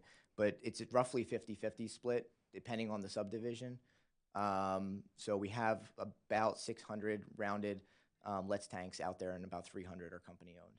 Okay, so is it possible that it could be some of my neighbors own them and Blue Granite owns others, or you tell me in an email or something? I could definitely follow up with you specifically on that. It's more subdivision by subdivision. So if you're talking about 40 Love specifically, it's likely that 100% are treated one way or the other. Okay, and I'm looking at the proposal in the amended tariff that we get them pumped out. It doesn't say, but people have suggested, I believe it was Mr. Mendenhall who said, possibly every 3 to 5 years.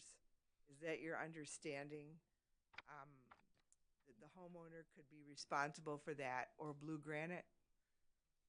I believe our proposal on that is that the company would still manage the periodic inspection process, which would be in that window. So we would still go through a normal inspection, make sure it's operating properly. It's not just pumping; it's making sure the motors and electrical work and everything is functional, and then seeing if there's any repairs done. So that's an additional consideration. But that the company would manage the pumping process within that cycle, and that it would notify customers in advance any scheduling of that process that would be coming. Okay, so they inspect it and then they tell us you've got to do it yourself or we're going to do it.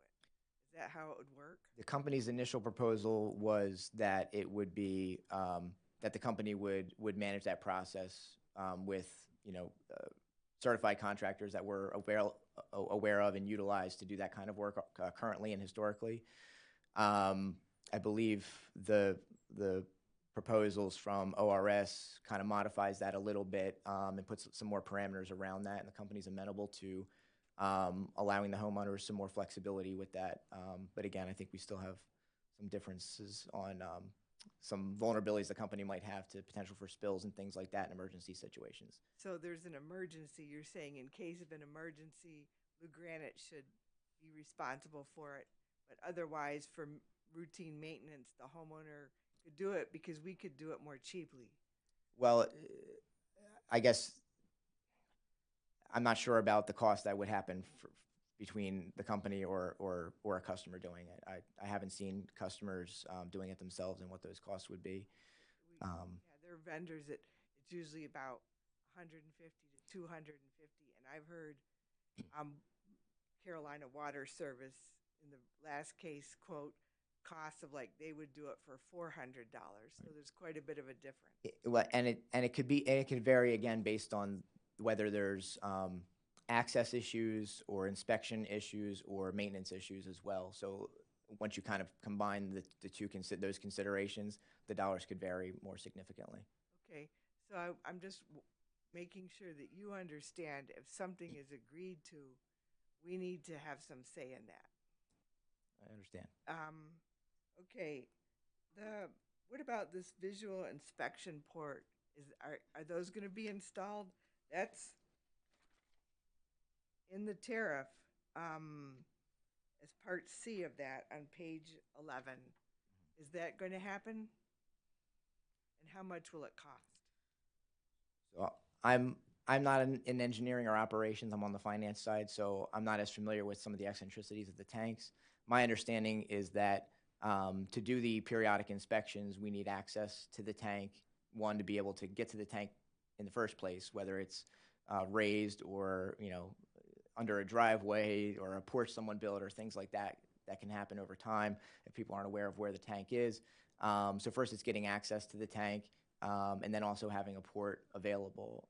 But as far as how the operations of that works or how many have ports or not, I don't know if I can answer that for you. You don't know if we're going to be required to install those ourselves as homeowners and how much it would cost. I'm not sure if the proposed language addresses the port cost at all. I'd have to check that. I think it says at least in our, maybe it's in our current. It says the customer's expense. Yes, and I think that I'm looking at a red line version of our filed tariff, which is my direct exhibit number 1, and I do not see, and that's not red line, so my understanding is that that's part of the current tariff already. Okay. Are you going to enforce that? I mean, we'll enforce what's approved in the tariff, and I think there's been a lot of back and forth on what the tariff should say. So depending on how that lands, we'll be consistent with what the tariff requires us to do. Just one last question.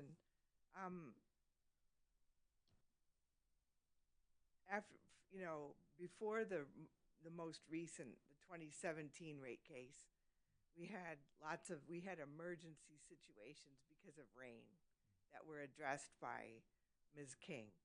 And I'm wondering if that is the sort of expense, the expense to repair that would be included in the storm reserve fund, or is this something else?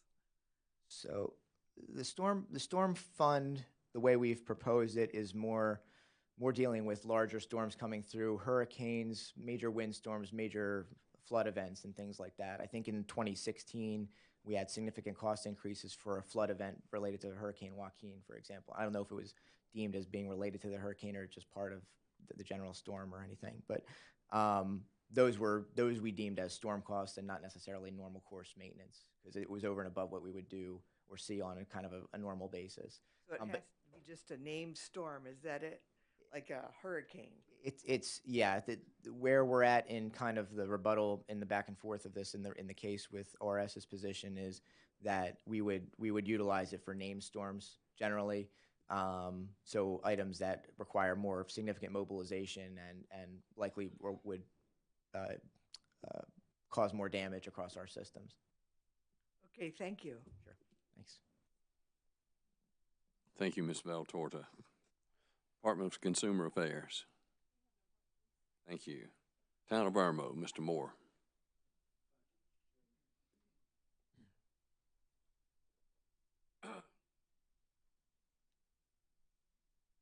Mr. DeStefano, my understanding is that Blue Granite is what they call a regulated industry, right? Regulated provider. We're a regulated utility with the commission, yes. And the reason for that is that basically you have a monopoly over a particular area, right? Yeah, we generally have franchise rights to serve in particular areas. And as a result of that, you're under the jurisdiction of the Public Service Commission, right? That's correct. Now, we know that the actual operator of this system is not Blue Granite, but a company known as Clearwater, right? So Clearwater Solutions is our contract operator for our Midlands region. So they manage the day-to-day operations of that system, and then we supervise and direct their activity. When you say they're the subcontract operator, they basically operate the system on a day in and day out basis, right? They do it as we would do if as we previously had our own employees operating the system. But you don't have your employees anymore operating the system, do you? We use Clearwater currently, yes. Like they're the ones that are operating the system, right? Correct. Now, when was the contract between Clearwater and the Public Service Commission ever approved by the commission? I don't believe the contract was submitted for approval. However, it was included in the case, this rate case, for cost considerations. Well, yes, but you understand there's a regulation of the PSC that says any such contract has to be approved, don't you? I would have to review that regulation to confirm. If there is such a regulation, y'all have violated it, right? I can't speak to which regulation you're talking about. Well, let me ask you this. If that contract was never approved, is the actual operator of this system subject to PSC regulation? By virtue of them working on our behalf for our regulated system under our permits, that the activity that is being contracted for is subject to cost considerations, et cetera, are all subject to regulation in this case. Mr. Chairman, I don't have an objection at this time, but I would just caution that Mr. DeStefano is not a lawyer and can't answer questions of a legal nature. So there is no objection, as I understand it. All right. Thank you very much. I appreciate the comment. I just want to now ask you, sir, now that we've gotten that straightened out, do you know of any sort of rule, regulation, law, procedure, anything that places the actual operator of this system under the control of the Public Service Commission? Again, I'll object to that question. Mr. DeStefano is a finance expert. He can answer questions as to some of the substance of the contract, particularly as it relates to the rates. But as to legal conclusions, I just would object to the form of the question for this witness. I simply ask him what he knows. Does he know of any? I didn't ask him his opinion on the legal conclusions, what he knows. Okay, I'm gonna overrule that and let him talk a little bit about it. Just some discussion about it. You've been told by, we've been told that you're the guy to talk to about this contract. Do you know of any document, any rule, any law, anything in the name of the whole world that places the actual operator of this system under the purview of the Public Service Commission? Because the actions of the operator, this is my position on this, is that because the actions of the operator are at our behest, and operating a system that we own and are permitted for, their actions are directly related to the service that we're providing, and therefore it's regulated. I understand that you have a contract with them, but basically what you're telling me is you own it and they operate it, right? They are the contract operator. And there is absolutely nothing where the Public Service Commission has ever placed its approval on this relationship to allow a contract to create a new unregulated contractor, is there? Again, I wouldn't classify Clearwater as being an unregulated operator based on their relationship to us as our contract operator and us being the regulated utility owning the system. Well, let's just assume for a moment that one of the Clearwater people went out in somebody's yard and started spraying effluent on the house. Would the Public Service Commission have any ability to stop that person? I would say that. Mr. Chairman, I'll object again. That's a jurisdictional legal question that is not within the knowledge of this witness. I'm going to sustain that. Thank you very much. Now, if this rate increase is approved, that would be the third rate increase in a period of 5 years, right? I believe this is the third rate case in 5 years for the company, yes. So basically, about every 16 months, y'all have asked for a rate increase, right? I'd have to go back and look at the specific timeline, but it's 2015, 2017, and 2019 we filed rate cases. And you've told us that you have what you consider to be a low rate of return, a low profitability, correct? That's what I mentioned in my summarization. But you've also told us, or it's in the record, that you've had some pretty bad management of this company for a long period of time, right? I believe Mr. Mendenhall and Mr. Denton have addressed that point as well already.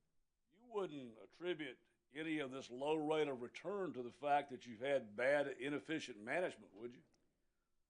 I would say that the company's case as presented shows us the cost that we have and the cost recovery that we have currently, and that's driving the resulting return as presented. If a bad return is the result of inefficient management, do you think the customers ought to eat that?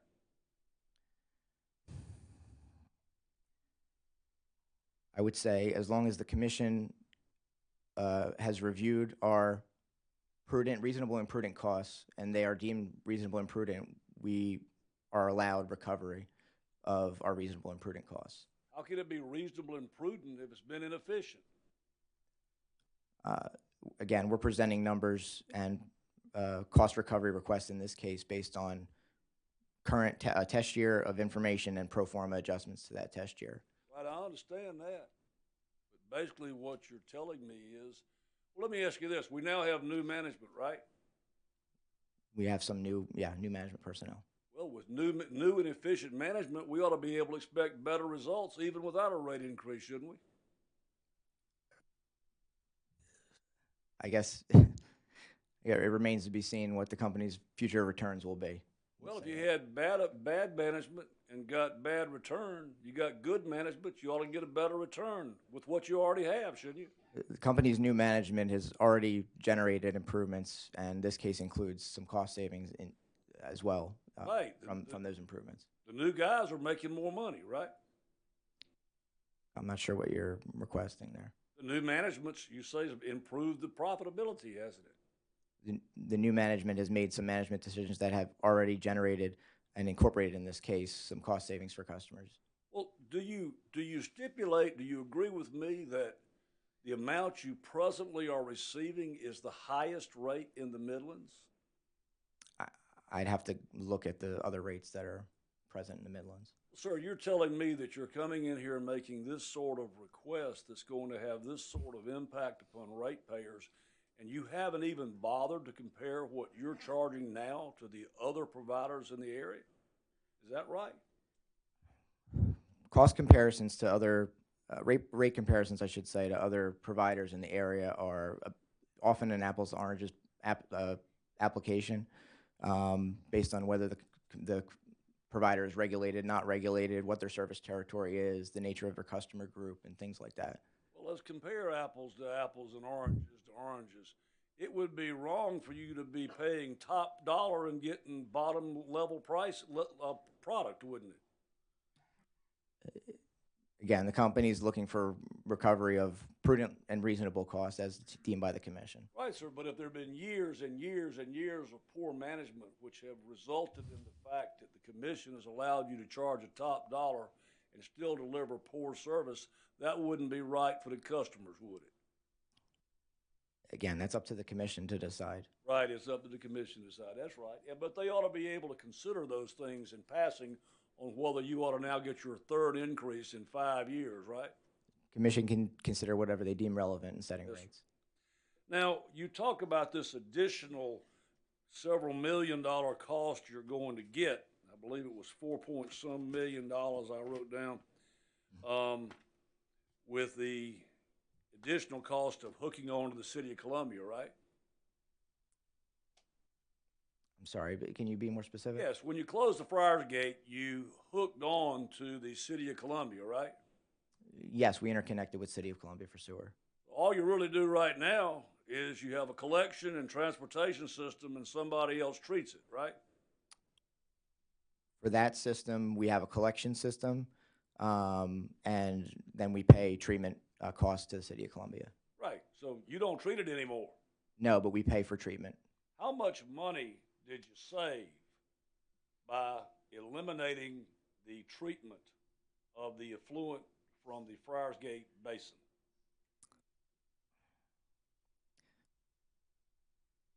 I would have to do an analysis of all the moving parts to that. It's not terribly straightforward. Right, it actually costs you more to treat the effluent and put it into the Saluda River than it does to transport it into the City of Columbia for treatment, doesn't it? If that were the case, then those cost benefits would be included in the rate request the company's done here. Well, who actually made the determination of how much money you saved by closing down the Friars Gate treatment facility? The closing of the Friars Gate facility, from my understanding, was related to the 208 plan, which requires us to interconnect with, when available, a regional sewer system. Once that system has capacity that's deemed by DHEC. Once that capacity was made available to us by the City of Columbia, we were required by DHEC to interconnect with that system. So that was the basis. How about tell the commission how much it was actually costing you each year to operate the Friars Gate curtained system that was closed down? I don't have all those numbers in front of me at the moment, sorry. Well then, in order for us to know if you're paying more or less for treatment, we'd have to know what the costs were to operate that system compared to what the City of Columbia now charges you for effluent, right? Theoretically, you could do that comparison, yes. Well, I don't want to do the comparison theoretically. I've been told that you're the numbers guy. Are you telling me with this analysis and all of this written testimony that you've given in that you can't tell us how much it previously cost you to run the system that you no longer have to run? So our rate setting for our sewer side is consolidated with all of our sewer subdivisions. So it's not necessarily broken down. It's broken down granularly to certain effects, but there's also cost allocations and a lot of moving parts that would have to be reconciled. Right. Well, tell me about those cost allocations for the curtained system that you've closed. You've told me how much more it's going to cost to operate. I want to know how much less it's now costing by not having to run the the sewer plant. Can you tell me that? I don't have that information in front of me. Well, if you can't tell me that, who can? I don't have that information in front of me. I can't answer that today. Well, wouldn't the commission have to know that in order to determine whether it's costing you more or less money to treat the effluent? Again, the closing of that treatment facility and the connection with Columbia was based on a permit requirement for the company. The company did not effectively have a choice in doing that interconnection. And as I understand it, what you're seeking is a 9.75 percentage return to the investors. Is that right? I believe that is Mr. DeSantis' updated position. Would you expect Clearwater to make a 9.75% return? I'm not privy to that financial information from them. Well, if you think it's reasonable for y'all, it ought to be reasonable for them, right? That's up for their management. That's up to their management team. That's not our consideration. Well, let's assume they want what you want, is 9.75. Mr. Chairman, I would object to this line of questioning, cause for speculation and for knowledge that's not within our witnesses' ability. Sustained. Well, sir, let me ask you this. We know that you expense, from an accounting standpoint, you expense every dollar you pay Clearwater, right?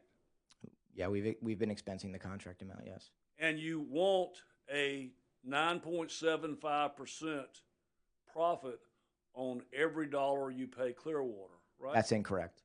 All right. What profit do you want on the $200,000 you're paying Clearwater? Zero.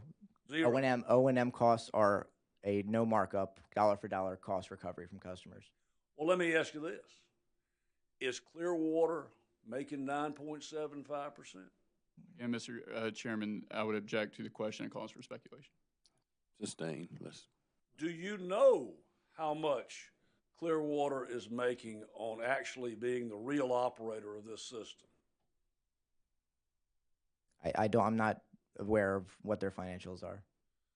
Well, sir, if somebody is making a profit on the operation of this system, we know it's not you, but we also know that the profit on operating a system is supposed to be regulated. Who would know how much profit Clearwater is making in the operation of this system? Mr. Chairman, I think I've already objected to this line of question, and that objection's been sustained, so I would renew that objection, please. Yeah. Well, he can ask if he knows who. If he knows who, if he doesn't. Who would know how much profit the real operator is making? Clearwater would know how much profit, if any, they're making.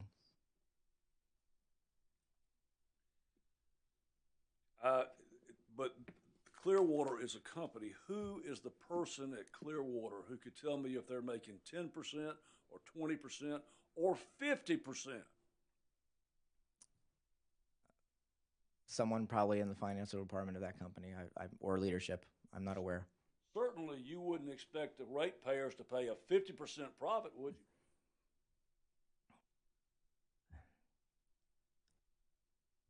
What I would say is that any of our vendors that are operating and providing us goods or services likely have a profit component as they're a for-profit business. Right, and you wouldn't expect the ratepayers to pay a 50% profit, would you? The company, again, has contracted with Clearwater in an effort to stabilize the operations of this system, and also has generated, with the contract, has generated savings for its customers compared to its historic levels of expenses for operating this system. And that's incorporated in this case, and the savings are being passed through in this case. Let me tell you where I'm getting confused.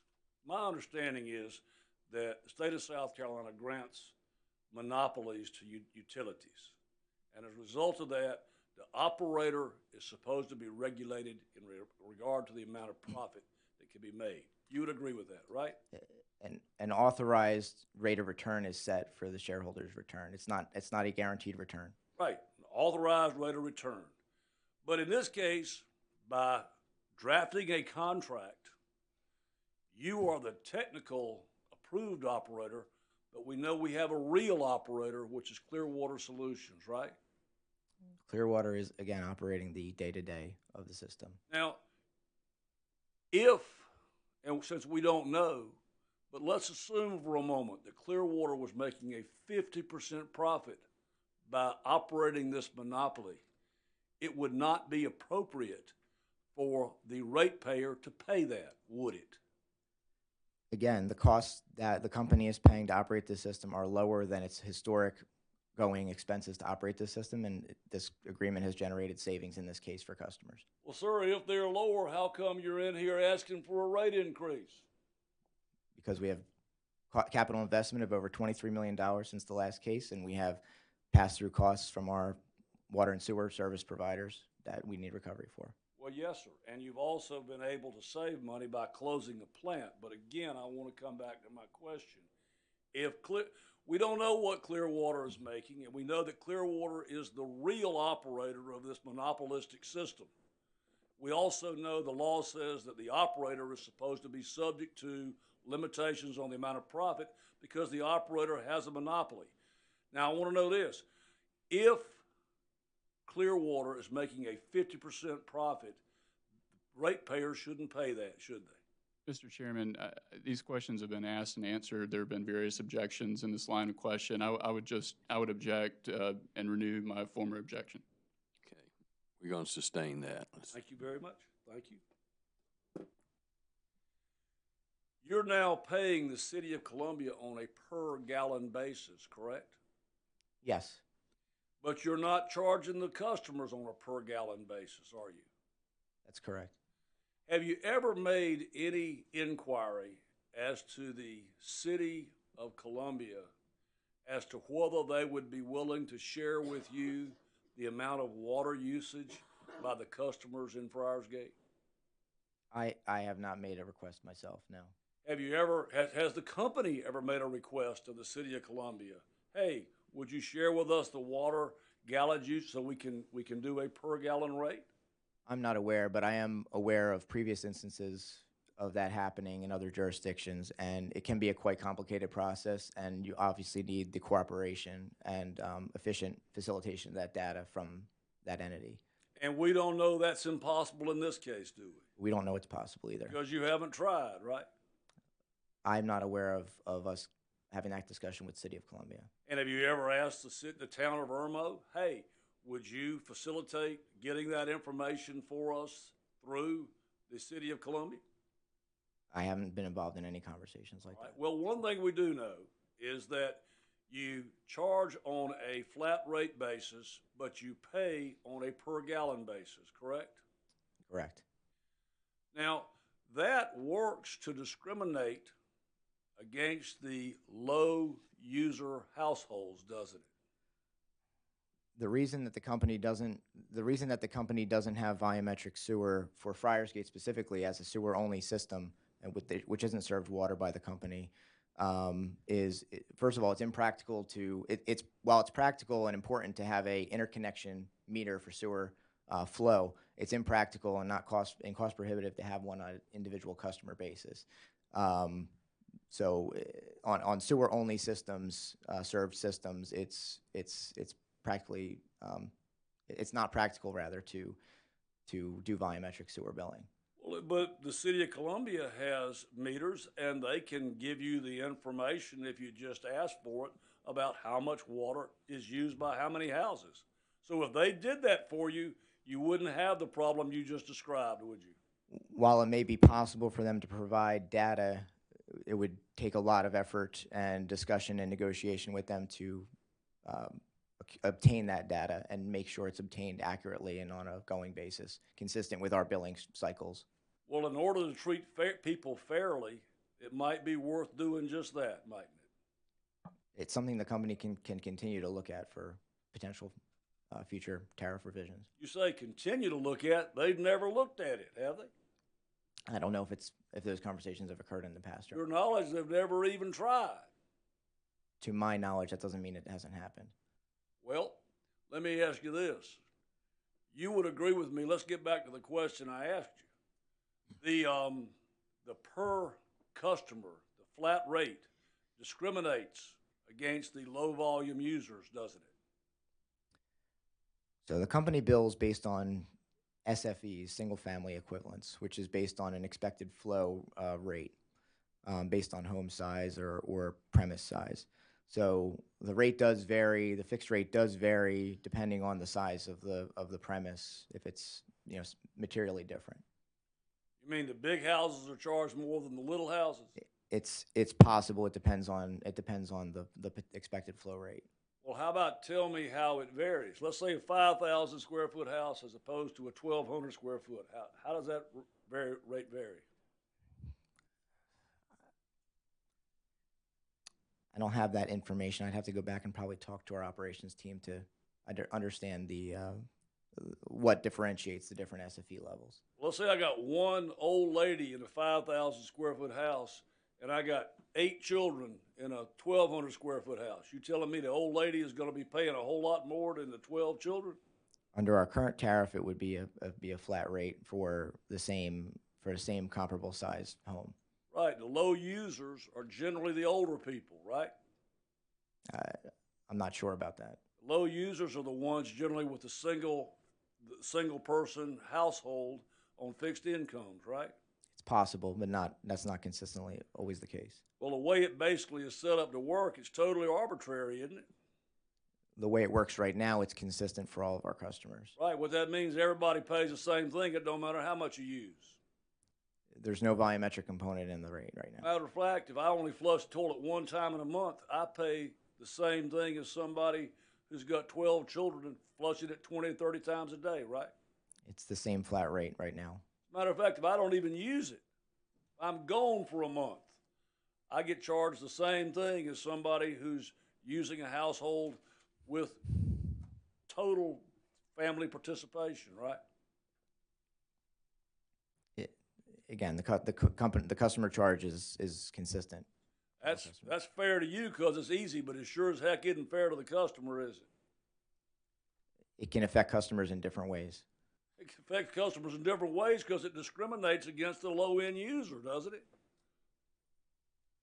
Again, it would depend on each customer's individual circumstances. Back to the matter of the way, because you do it this way, the reason you do it this way is because it's easy to do it that way for the company, but it's hard on the customers, right? I would disagree. Well, how much do you pay the city of Columbia per gallon? Last I checked, it was $5.92 per 1,000 gallons. 1,000 gallons. Well, what happens if I only use 100 gallons in a month? Again, that's for sewer flow, and we're not measuring sewer flow on a residence-by-residence basis. Well, yeah, but you're telling me, let's just, how much are you charging on a residence-by-residence basis for sewer? I believe the current rate per SFE is $65.08 per month. Well, let's look at it this way. Let's say I use 100 gallons in a month. How much is it costing me per gallon? Do the math for me. Per gallon, it would be the 65.08 divided by 100, I guess. How much is that per gallon? It's 65 cents or so.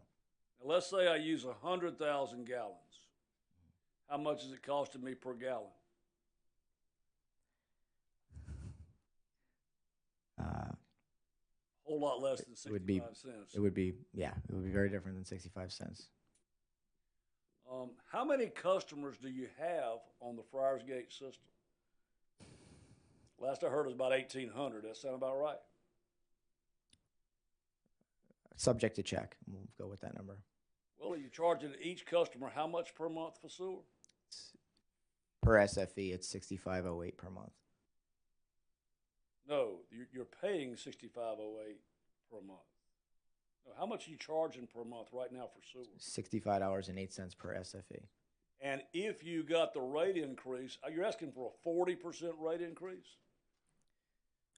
I believe our proposed rate for sewer is about $100 per SFE.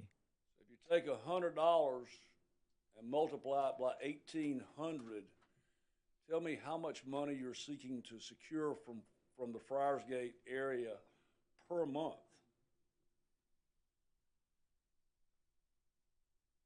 It'd be about $180,000. And that turns out to be how much per year?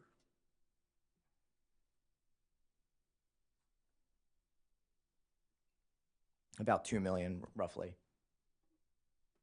And of course, the $200,000 a month that you are paying Clearwater includes a whole lot more than just Friarsgate, doesn't it?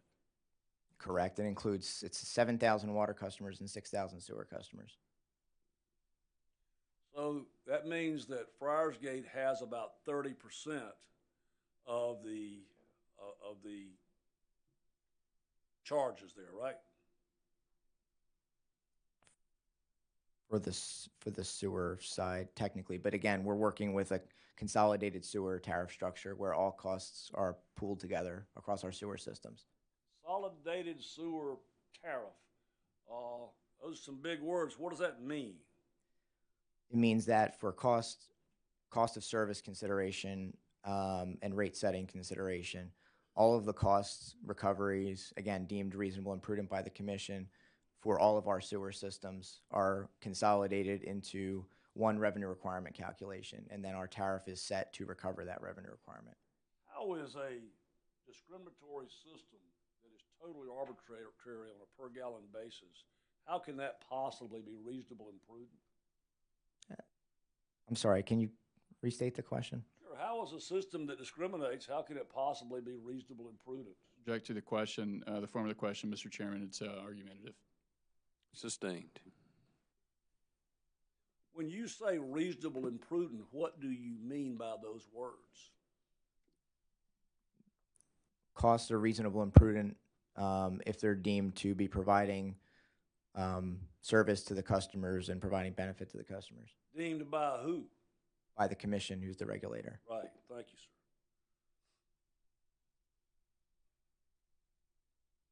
For Friarsgate, what's the delta between the amount of money you're taking in and the amount of money you're paying for sewer per month? It varies per month. Again, as you mentioned, the Columbia interconnection is volumetric. So when we have higher flows happening, the payment to Columbia for Friarsgate could vary. Well, let's just take it. Mr. Moore, could I interrupt you just one second? Well, we sort of need to I didn't need to know where you are, and so because we're bumping up against the night hearing, so we'll stop with this today and continue tomorrow at 10 a.m. if that's. It'd be my understanding that he should not be talking to anybody. Correct. He'll still be under oath and will not be talking. Yes, sir. Okay. We will reconvene. We're on recess until tomorrow morning at 10 a.m. Thank you. And the public hearing tonight at 6 o'clock.